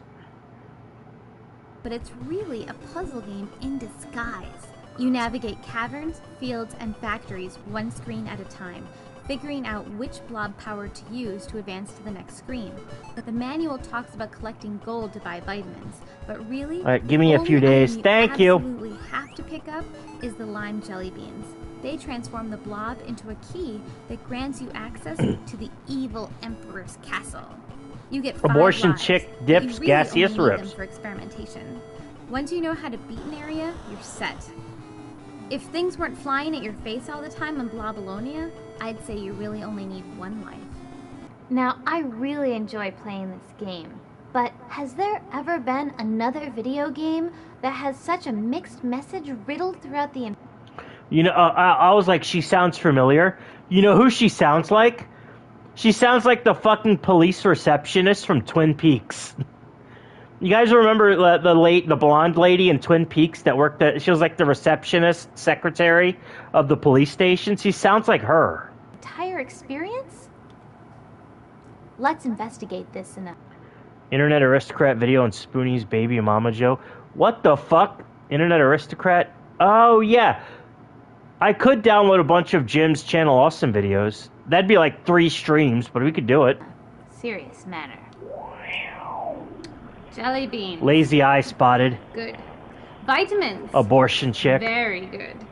Sweets. Kill. Vitamins. Kill? Vitamins kill the fat blob monster. That's actually a healthy message. Does this make any sense? Perhaps if we were talking straight up diabetes or Diabetes. hypoglycemia even, that Diabetes. could make sense. Avoid sugary snacks, eat your vitamins. This video does show its age. Fucking Wilford Brimley jokes. But don't overdose, because if you do, it's Blob City for you. Wow. However, this is not Captain Novolin. The main character, the boy, runs around Oh yeah, Captain Novolin was way worse in this game. Captain Novolin was fucking ass. with his fat alien friend named Blobbert. During the course of the game, you stuff the blob's face with 15 different kinds of jelly beans. Some of these chemically processed treats have good sounding names, like lime, grape, and tangerine. But then, The Grapist. I remember a fat British chick making shit about mega vitamins theory. there's cola, vanilla, and root beer. Alright, favorite root beer. Overdosing on vitamins does not equal healthy. Favorite root beer. Mine is, I think it's IBC. That like root beer that comes in bottles and it's made with cane sugar. It's really good. All cavity causers. Now, I'm not implying that the blob got Mug fat the eating chug. too many 10-calorie jelly beans. But how much red dye number 2 do you think it took to get him to lose all of his bones? I mean, how many pills do the citizens of Blobolonia take? My local breweries make great root beer. Try Henry Weinard's root beer. Root beer is for degenerates. Root beer is yummy. Before they started to gain superpowers and become allergic to vitamins. The manual says that to the Emperor, vitamins are like poison.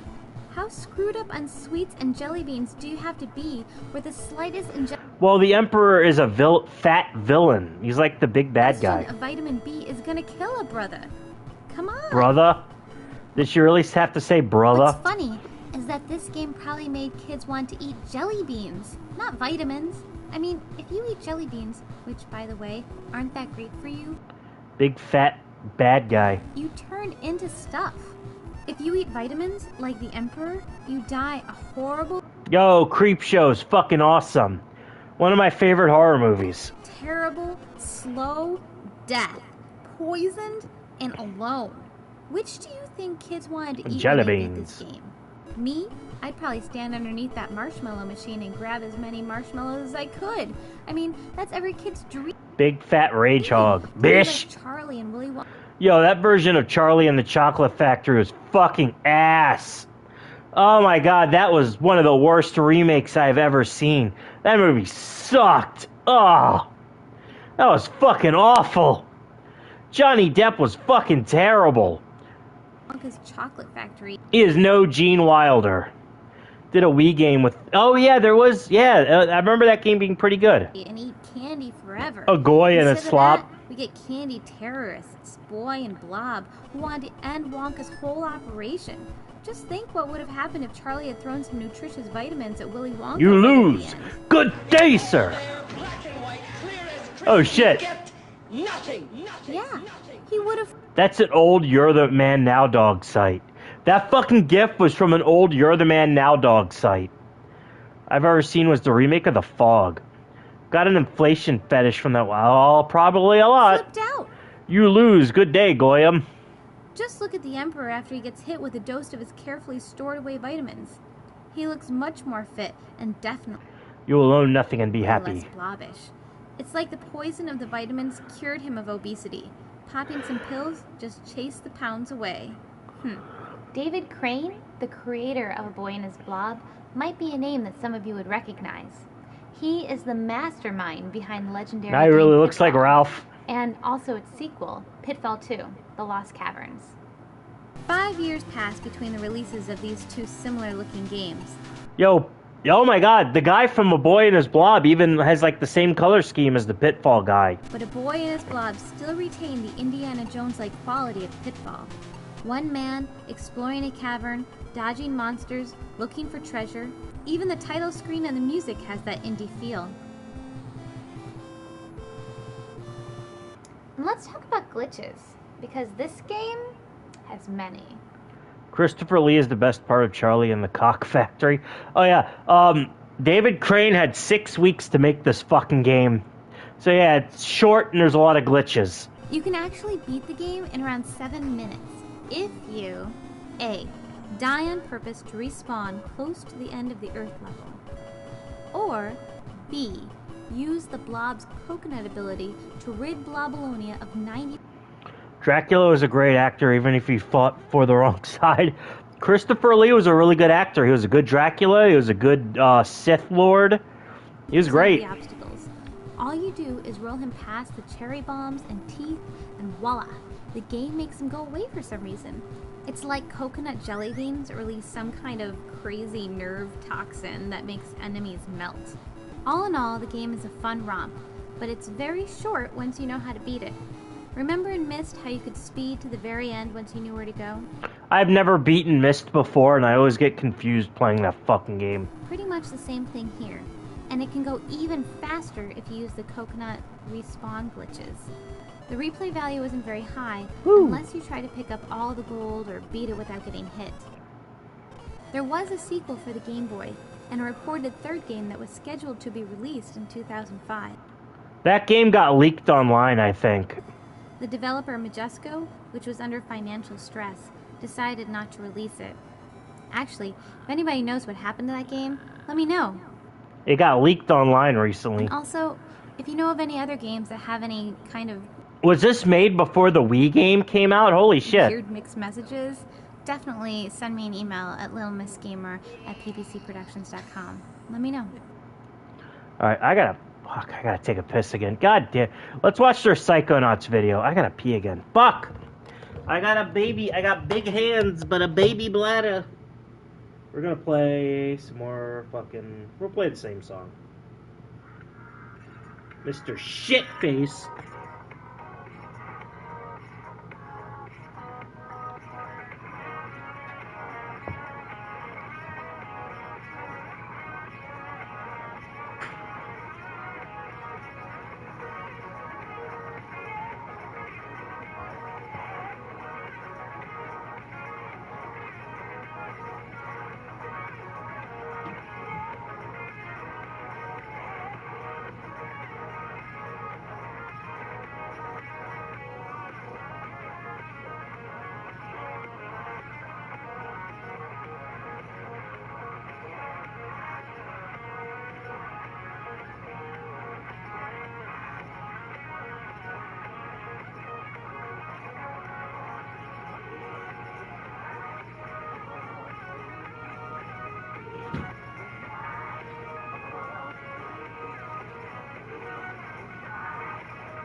Woo! Sorry about that. My baby bladder. Oh boy, my little battle. Mr. Shitface. This is her video about Psychonauts, which is a pretty good game. Oh, hey there, little squirrel. Hey there, squirrel. Hey there, squirrely, squirrely, squirrely. I can see why fucking Still Gaming kinda... You know, the more I watch these videos, the more I start to like this woman. I really like her. Little Miss Gaming, do more videos, please. Oh, not again.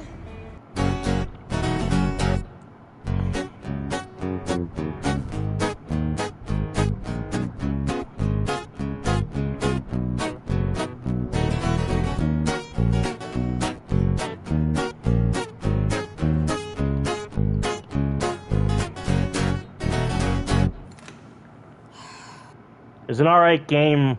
Writing was inspired by Joss Whedon, and fucking course it does. Nice Nicolas Cage poster. Oh, this is getting out of hand. Who the fuck? So I see Yo, that's the same apartment from Captain S, by the way. you've been making some discoveries. Lee? What are you doing here? Are you supposed to be in Yo, it's Fuzzhal! It's fucking Fuzzhal! Tennessee? What's with the weird accent? And how did you do that thing that you just did? This is a real life account when he meant to go visit her in person. Oh yeah, Still Gaming had a fucking podcast with Little Miss Gamer, and he became infatuated with her, and he actually took his wife over to visit Little Miss Gamer in public. Sasha 999. Through my front door. I've been waiting for this day. I sense that your powers. What's your point? What do you have an actual point? What's your point, Spurglord? I've had sex. You've never seen a woman. I work a factory job. I spent $400 on a Joker costume and wore it at a wedding. What's your point, Spurglord? What's your point? All right? What's your point? My girlfriend doesn't need to wash her asshole. What's your point, Spurglord? I've seen a woman. I work a factory job. I've been awakening. Powers? Why don't you do that? Why don't you fucking, off yourself? Jump off that rope. You're the only black person I want to see hung, Jaden. What power? He fucking said that, too. Holy shit. Fuzzhal got into an argument with Jaden's Bacon, who was like a Korean dude that pretends to be black. And he's like, you're the only black person I want to see hung, Jaden.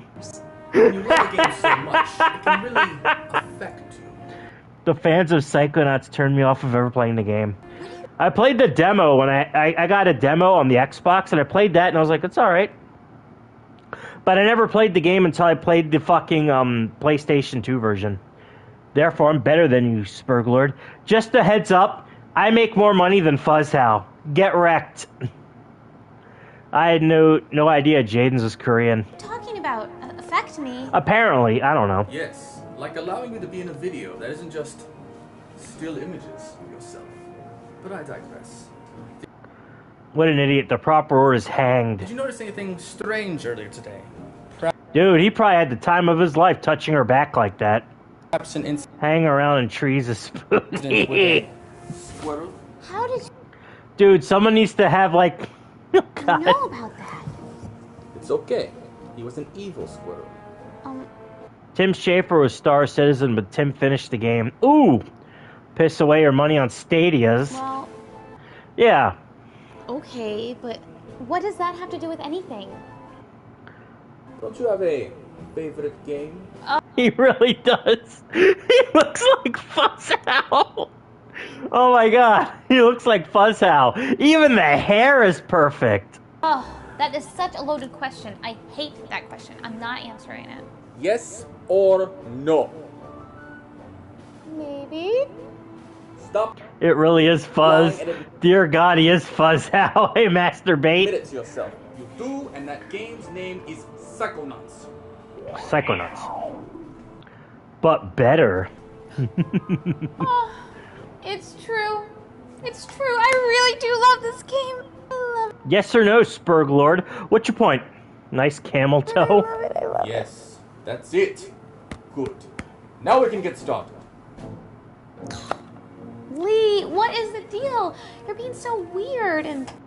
Honestly, the more I watch these videos, the more cute she is.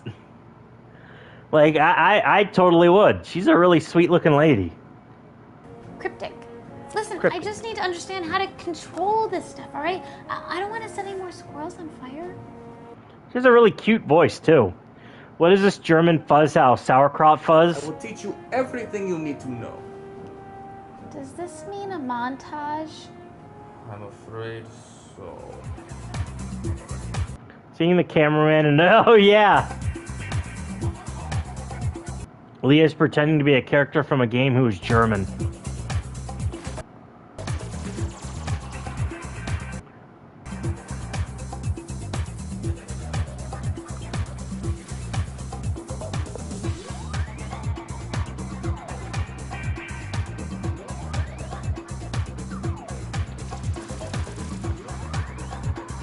Yeah, I remember doing laps around that fucking area. That was pretty cool. The German in the first game is thin. Hey!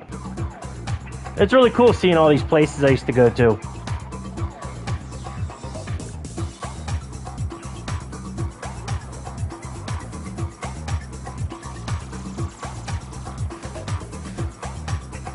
Yo, she just committed domestic terrorism. Kind of like the Sleepwalker from Dr. Caligari. That was a good movie. Fucking James Rolfe. I have James Rolfe to blame for getting me to watch all these, like, old fucking black and white movies. He was the reason I watched the movie Freaks by, the guy who directed Dracula.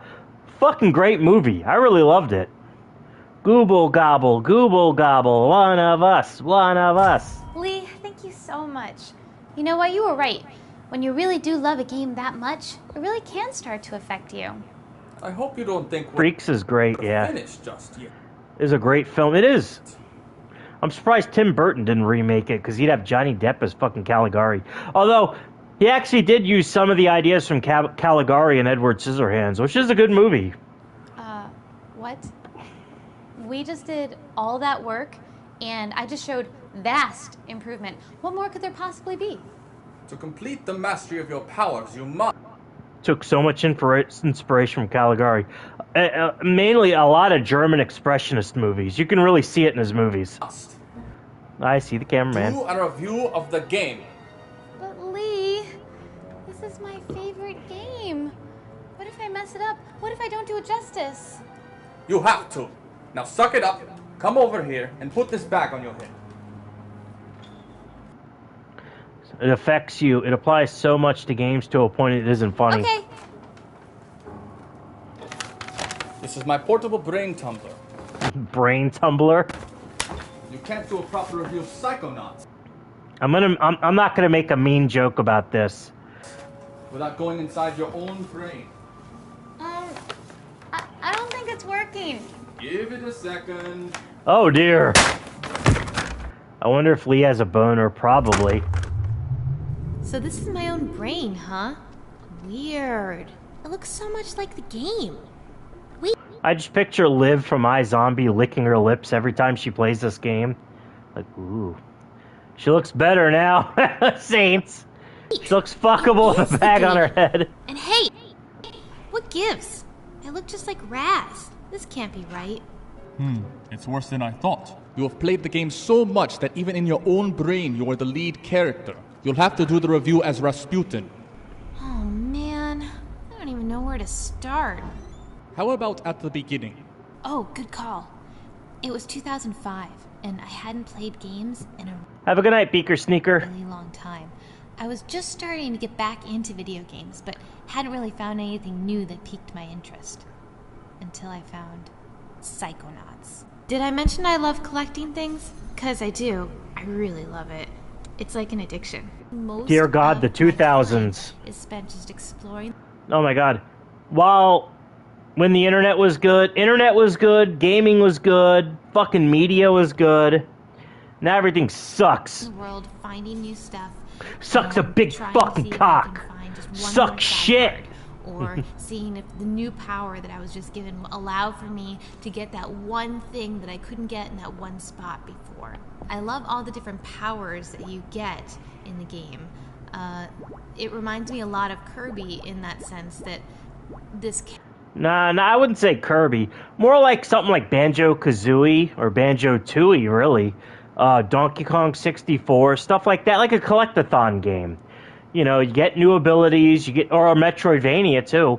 Banjo-Tooie really is like a 3D Metroidvania. I don't know why people shit on it a lot, but like really, that's what it is. It's a 3D Metroidvania. And when you go to Banjo-Tooie with that kind of mindset, it's a lot better of a game. Character gets to Don't think of it like Banjo-Kazooie. Think of it like 3D Symphony of the Night or a 3D Metroid game, and it is a lot better. do all these different things. It's not just jumping and shooting. It's levitating and telekinesis. The good old days, yeah. Being able to just roll around on a ball. All of these things are just so much fun and add to your abilities to fight the bad guys in new and different ways each time you play it. There's all sorts of things that you can Side cards to make another side challenge marker. collect in Ooh. this game. From scavenger hunt items to figments in people's minds and mental cobwebs and vaults that you can crack open. Emotional baggage, which is literally just luggage in their fucking brain, which is a really good fucking pun. And see their deep-seated memories on these viewfinder-like things, and you totally are getting rewarded for wanting to collect these things. It's not just some kind of like extra mini game.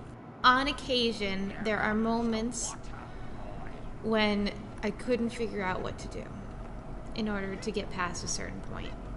It didn't happen often, and usually it was just because I hadn't figured it out yet. I mean, it does have puzzle elements to it.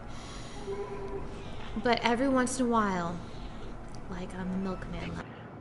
BAF mode ads, now you're just making shit up. The good old days, right after 9/11. Favorite level. I'm fucking There would invincible. be a moment where you just didn't understand what it was that they wanted you to do. But you know what? The game is so good, you look past that. Oh, ass. And while we're walking around out here, let's just take Give war a chance. I'm in touch with my inner child, Jack, and kids can be very cruel. One of them guards a scavenger. I like how my sundowner voice is just Alex Jones, which is fucking perfect. That I have been wanting for so long. But you know what? It's like Alex Jones or Vince McMahon. It was me, Raiden. It was always me. One of my favorite moments was when I finally got to take it from him. Because I'm not going to tell you what it is, but you get a certain power that will then allow for you to gank that golden acorn right out of his grasp. Yes. You know, Chloe, for a chick whose face I can't see because she's always wearing a helmet, you're pretty cute. I'm not human, Earth primate. But you are the girl model of whatever it is you are, right? Affirmative. Nice about Mr. Shitface. His early games are good. Day of the Tentacle, the motorcycle game, fucking Maniac Mansion, Psychonauts. Like, his early games are good, but, like, I'm not gonna fucking play Broken Age. Fuck you. And yeah, he stole money from people. He's a shitty person. But I will say his early games are pretty good. At this point, that's totally clear. The best way to describe him is the Joss Whedon of video games. His early stuff was alright, but like, he just sucks. Full throttle. Thank you. I think if you're somebody who has consistently played video games over the last few years, a game like Psychonauts, which is pretty much a platformer with lots of action, adventure, RPG, awesomeness thrown in, it'll be pretty easy for you. Yeah, I need to play this game again. I played a little bit, a tiny bit of the sequel. Those who donated to him deserved it. Double fine means you pay twice. Yeah, fuck Tim Schafer. Tim Schafer's a piece of shit. But yeah, I played Psychonauts. I didn't beat it, but I played a little bit of it. It's pretty good. I played Psychonauts 2. It's alright. There are some harder points, and there's definitely some moments of frustration. And there was one time that I definitely had to turn to the internet and figure something out because I rolling around at the speed of sound. If you're somebody got places who to go, gotta follow my rainbow. Has one of the best storylines of a game that I know of. However, it will take you a little bit of time to get used to the controls, to get used to using the camera. But if you're thinking about trying to find a game that can be a portal between retro games and then newer games of today, this game would definitely be a great. This game wasn't that old when this review came out. This review came out like what, 2008, 2007. So this would have been like a 2 or 3 year old game by then. Keep finding new areas to explore. I love getting to know more about the characters. There's so many Easter eggs to find. You can just keep having conversations with things that you didn't even know existed. It's just amazing. The gameplay is great. But really, the thing that drew me to the game from the very beginning and keeps me coming back is the story, the wit and the humor, and the characters. A fool and his money are soon parted. Yep. Or like, fucking...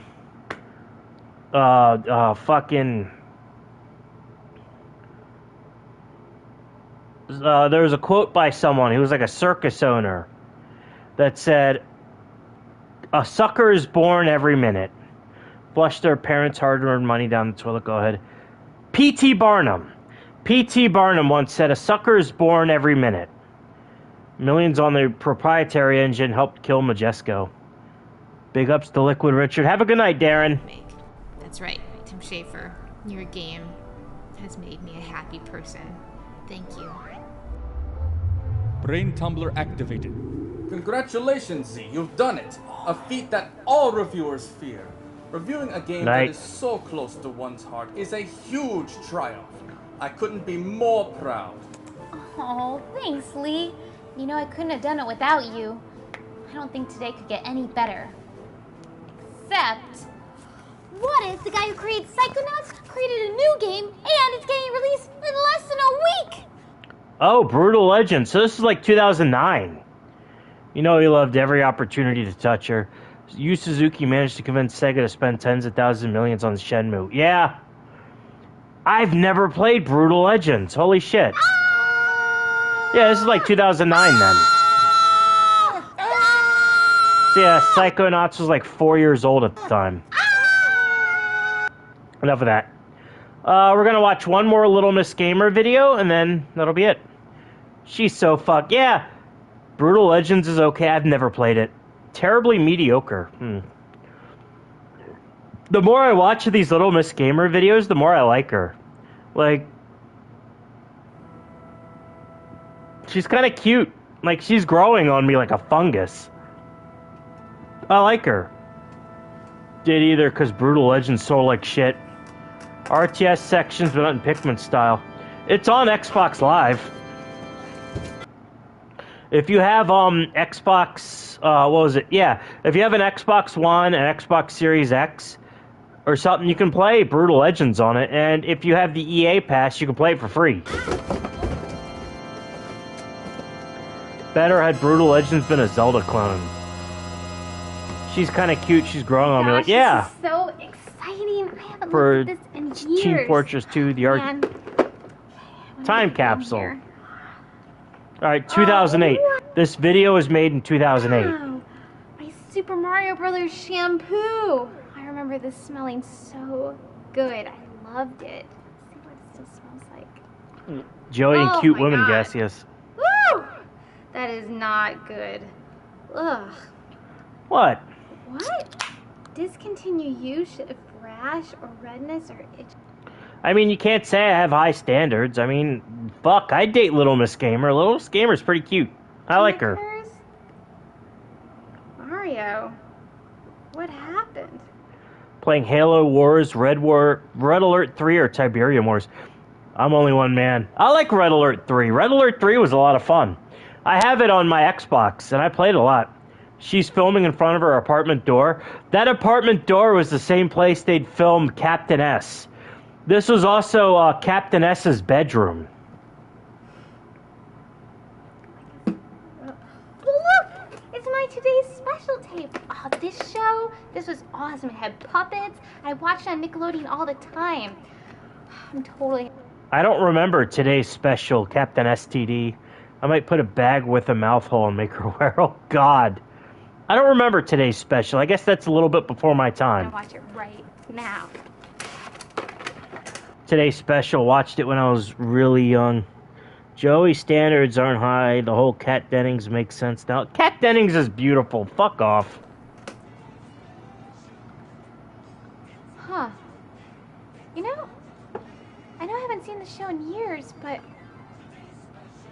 I remember it being so much more, Wrecked. well, you know, it's just that all these things from my childhood, they don't seem to be living up to my expectations. Put it in the butter burner. Gaseous, fuzz, and empty are already consuming your time. All right, E.T. Now, if there is... E.T. for the Atari. E.T. for the Atari 26... Audrey Plaza. She's cute. I've seen her. She's that girl from that cop show. Yeah. She was in that new Chucky movie. Yeah, she's a cute girl. anything from She's my funny, childhood too. that can break this streak, it is E.T. Ah, awesome. There is no way that this game could still be anything less than amazing. Netflix One Piece is... I think it's already out. I might check it out. I don't have a Netflix... My brother has a Netflix account, and I kind of mooch off of it. So I might check it out. Fuck it. Yeah, E.T. for the Atari 2600. What were they thinking when they made this ass load of assault?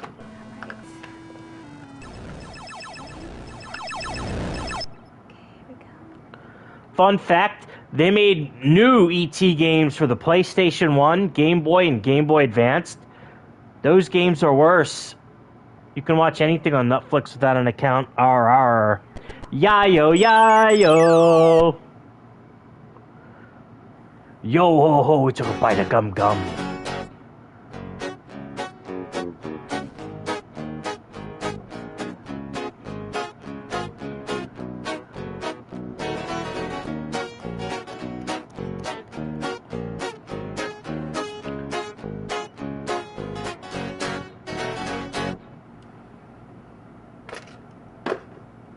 Hey everyone, Little Miss Gamer here.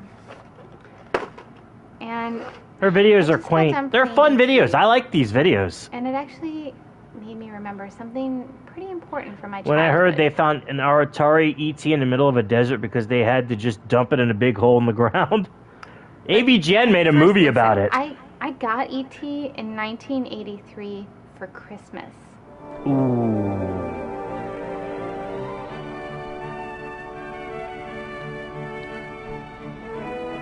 Oh, give the podcast a listen. Very interesting stuff. Yeah, that's right. So when did And the usually retro when I video bring- game review bubble burst? Lee and Z. They still do retro gaming videos. There are a lot of YouTubers who are dedicated to doing retro game reviews. GameSack, SNES Drunk, Sega Lord X. Like, those are some of the ones. You got fucking Stop Skeletons from Fighting.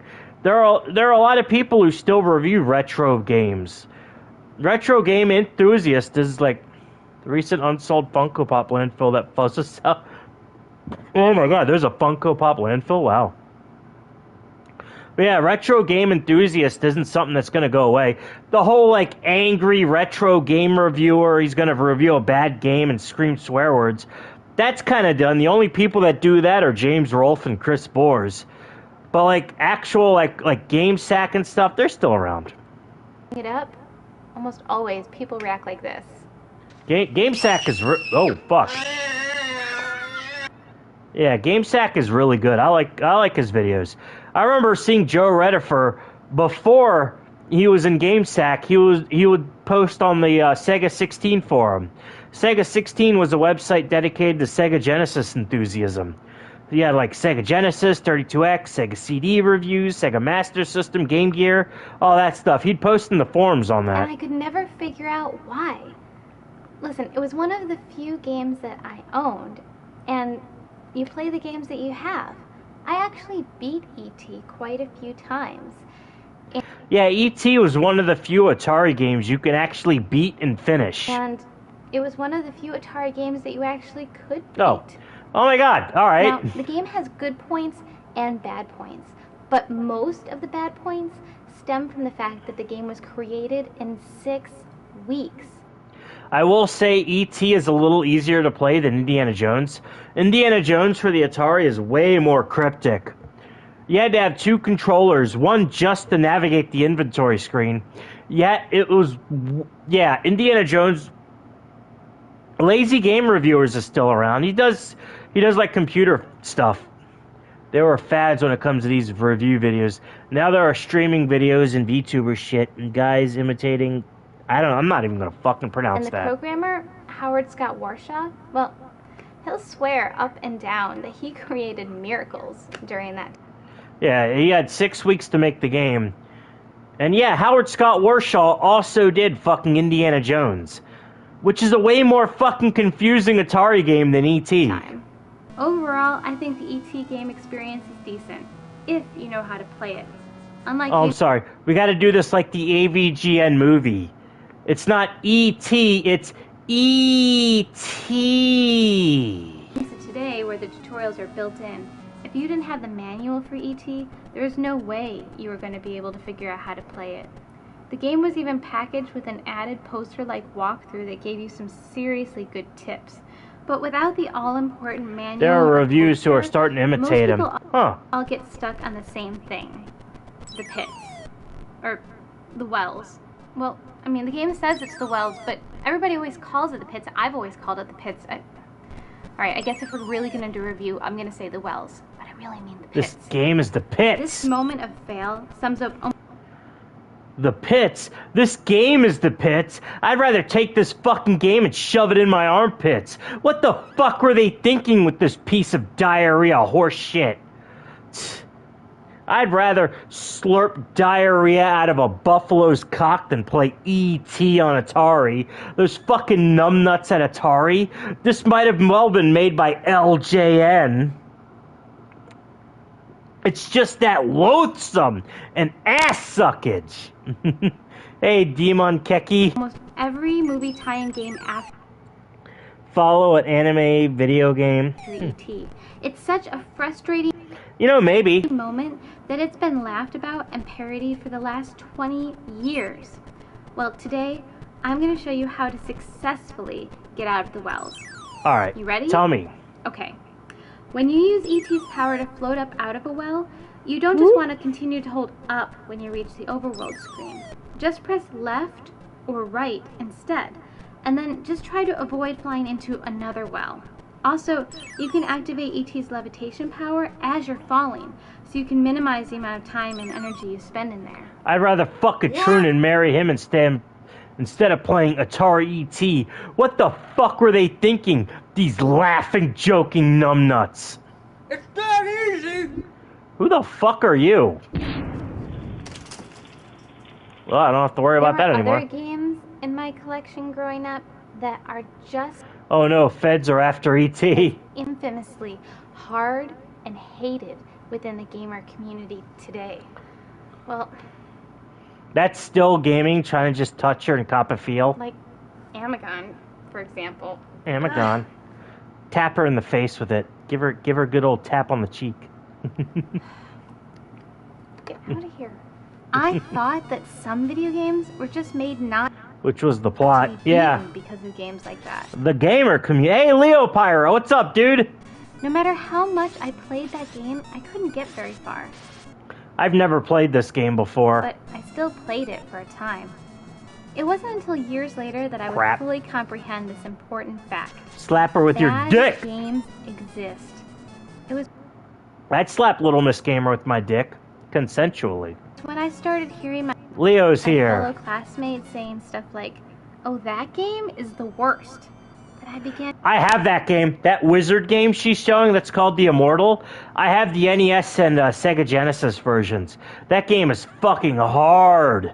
It's hard and it's really cryptic. to realize that, well, It's not a bad game, though. The Immortal is actually pretty good. No, they're not. She doesn't have big old boobs, but she's nice. She's a cute girl. not all games are good. As kids, we put a lot of trust into all sorts of aspects of our lives. Alright, that game with the fighting animals, that game sucks. But seriously, the idea that someone could possibly create a bad video game, that was beyond my understanding. Yo, I used to play that game on the Genesis all the time. Growing on me like a fungus. I said what I said. Batman Forever. I used to have that for the Sega Genesis. That game was really hard. I got to the last level, but I couldn't fight fucking Riddler. But yeah, I used to play that game a lot. I wouldn't say it's bad. No big boobs, not on Joey's radar. Or comprehension at 7 years old. Batman Forever for the Sega Genesis is basically like a better version of Sub-Zero Mythologies. That's Sub-Zero. Picture Sub-Zero Mythologies without the death traps. How or why would anyone do that? Today, we have far Kung Fu Panda for the Wii. So this is like 2008. more information at our fingertips to help us. Yo, Metal Gear Solid 4 gun. Glow, look at that old GameFAQs site. DS, GBA, GameCube, PS2, PS3, PSP, Wii. I don't know what that other one is. Xbox 360, Xbox. Oh, Make those alright. decisions before we even buy. Screw Attack. Nightwing. Oh shit, I'm still Guns of the Patriots. I'm still subscribed. Look at that old YouTube layout. 5-star days. Snake 5-star days. Look at that old YouTube layout. Look at the stars. Oh my god, this is back when YouTube used to be good. Buy the games. Back in the day, sometimes Screw Attack. all you had to go on was the cover art or an ad in a magazine. For instance, once I asked my parents to buy me Dr. Chaos for the 5-star baby. 5-star days, bish. Nintendo because I saw it 5-star ratings is nice. Yeah, his channel's still around, but I don't know if he does game reviews.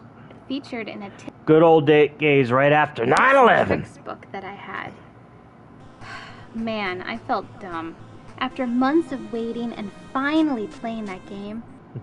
I remember when I was a teenager, there was a Star Wars game for the Game Boy Advanced.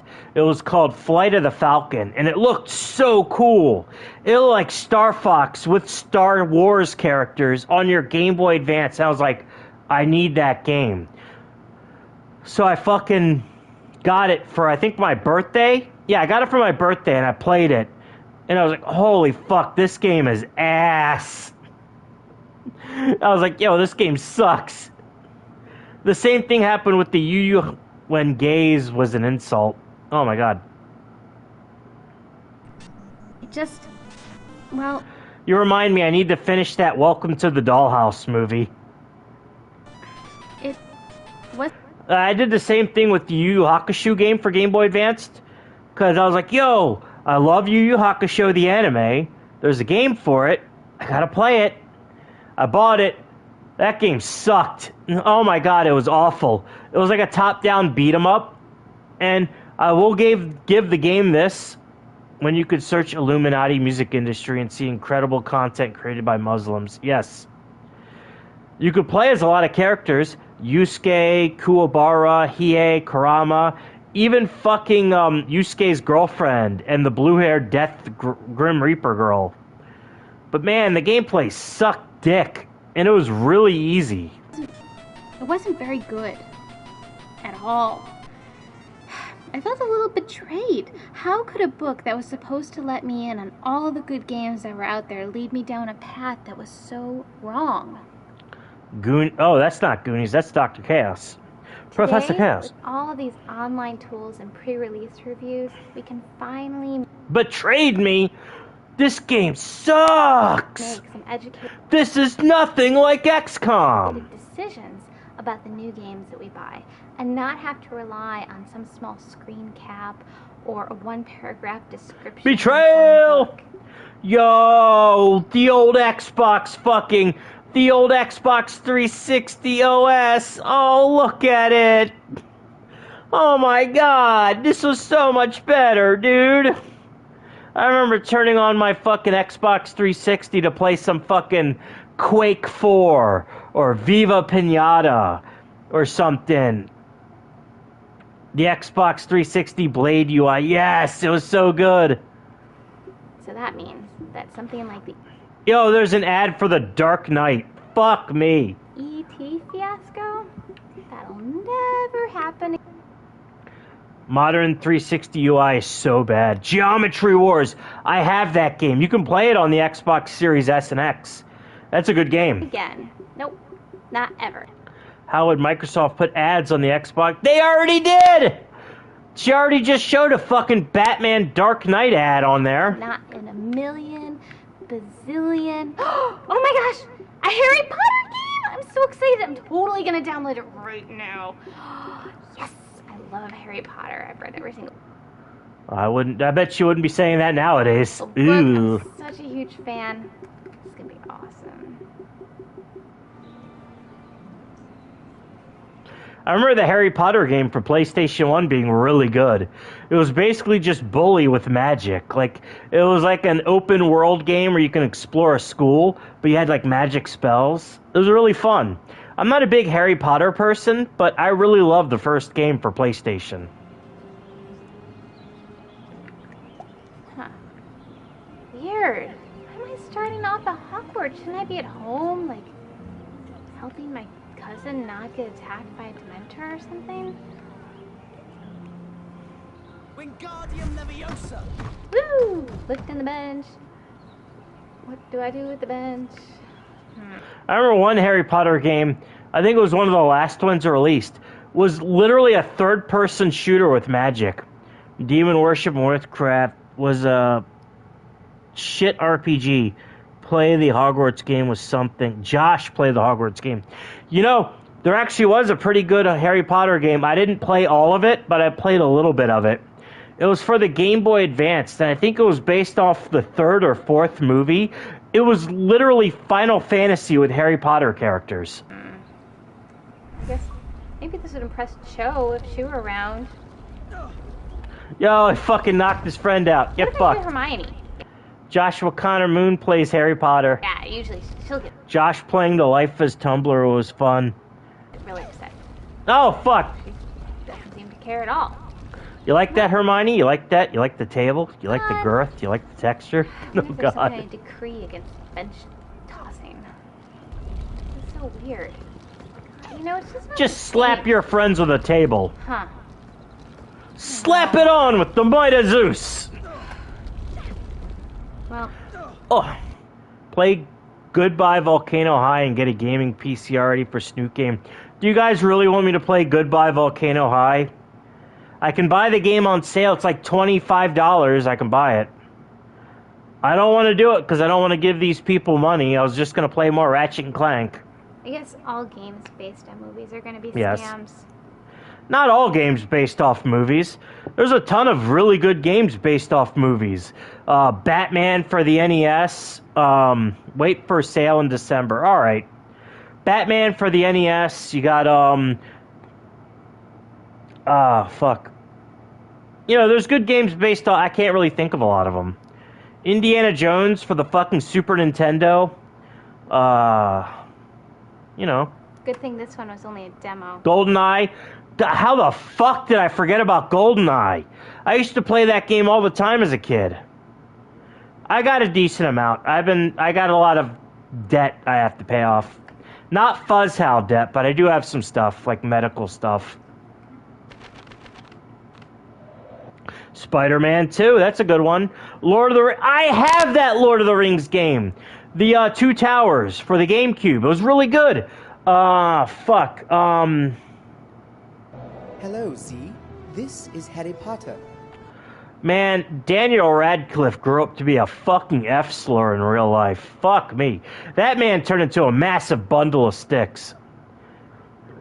Worst track record. Lego Star Wars The Skywalker Saga. Woo! Lego Star Wars The Skywalker Saga. Lego Star Wars the original complete saga. I see you've been playing the demo of my new game. Not my proudest moment, but there is something you need to know about it. This game is proof that awful game design and bad Child actors. Yeah, true. programming still exist in DSP rage quit Legos. How the fuck do you do that? Lego games are so easy to play. today's world. It doesn't just haunt you from your childhood. Yes, my games are indeed bloody awful, but think on this for a moment. Millions of muggle parents have emptied their wallets for my... Meaning to get the Lego Lord of the Rings game on stream. Dude, better was the dude who played Ron. He actually lived in the good... Yeah! games. It was too difficult for DSP somehow. It's a Lego game. They're made for little rabies. Ooh, another good licensed game. Lego Indiana Jones. That one was good. These hordes of children will anxiously await the release of my next game, even if it means suffering through another clip-heavy monstrosity of a title. And they will play the poop out of it until the next one comes along. So no, you shouldn't just purchase this game. You should buy all my games. Indiana Jones was fun. They made a... Daniel Radcliffe just has impotent manlet rage because he is shorter than Emma Watson. Wow. They made a sequel to Lego Indiana Jones where it's based up mainly off of Crystal Skull, but they also have fucking shorter versions of the first three movies, and not bad. I liked it. I'm not a big fan of Crystal Skull, but I didn't hate it. I enjoyed some of it. And honestly, the Lego version was pretty fun. Because deep down, the child... The last boss is fucking, the communist lady, but now she's like alien powers, and she's like basically Magneto. Daniel Radcliffe is a Manuglit. Play a game based on something you love so... Alright, that's enough of that. Sorry, Harry. We're gonna watch one more video, and that'll be it for tonight. What are we gonna watch? We're gonna watch something fun.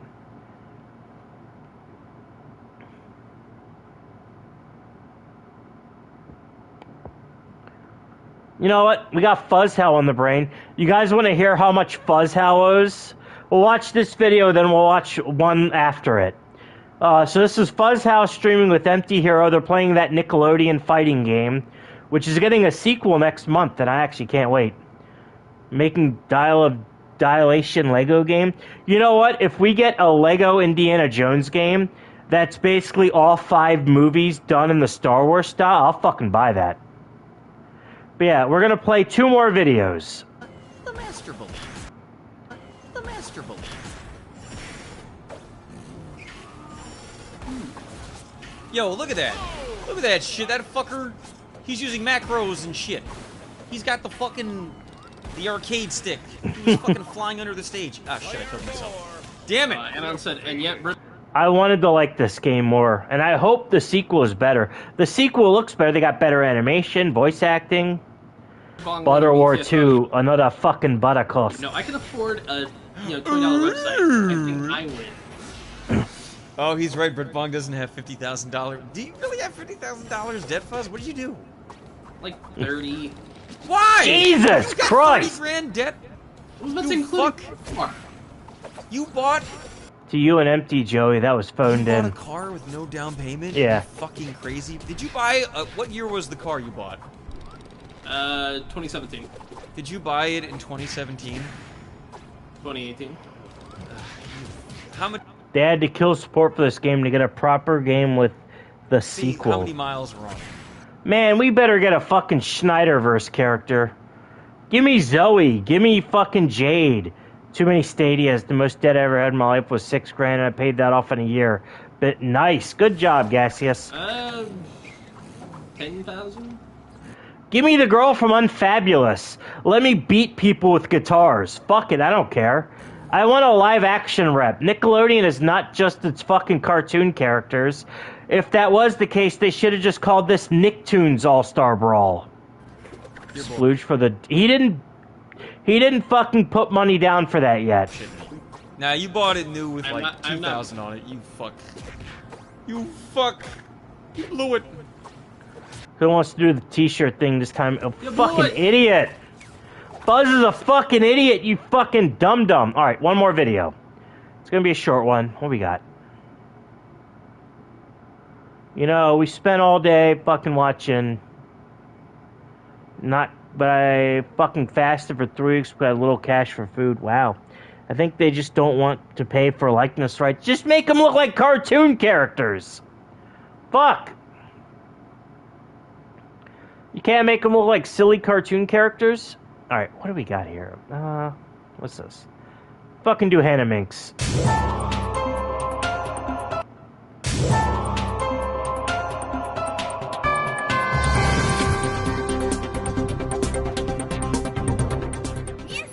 Ohio, Miss Hannah Jinx here, and I'm here with some awesome Itaisha cars. Joey, no. Now I'm going to tell you what Itaisha means. Itaisha means Itai and Sha. Itai means pain. Today's word is opie. I fucking wish she did that video. Fuck me. Joey does what Joey wants. I ain't never trust cheese. And Sha is the kanji for wheel. Vroom. Itaisha means pain car. Itai and Sha. Itaisha. I like I can see the veins on her tits. She does that every stream, technically. Today's word is bukkake. So does she suck dicks now for shekels? She's a mother. She has kids and she's married. Anime cards. Jinxie! New half. Thanks for watching our video. Please check us out at teamlovehate.com. Also, like us on Facebook. Well, that's gonna be my fucking stream for tonight. You guys have a good night, and I'll see you guys next time. We're gonna play more Ratchet and Clank. So take care of yourselves and each other, and you guys stay golden.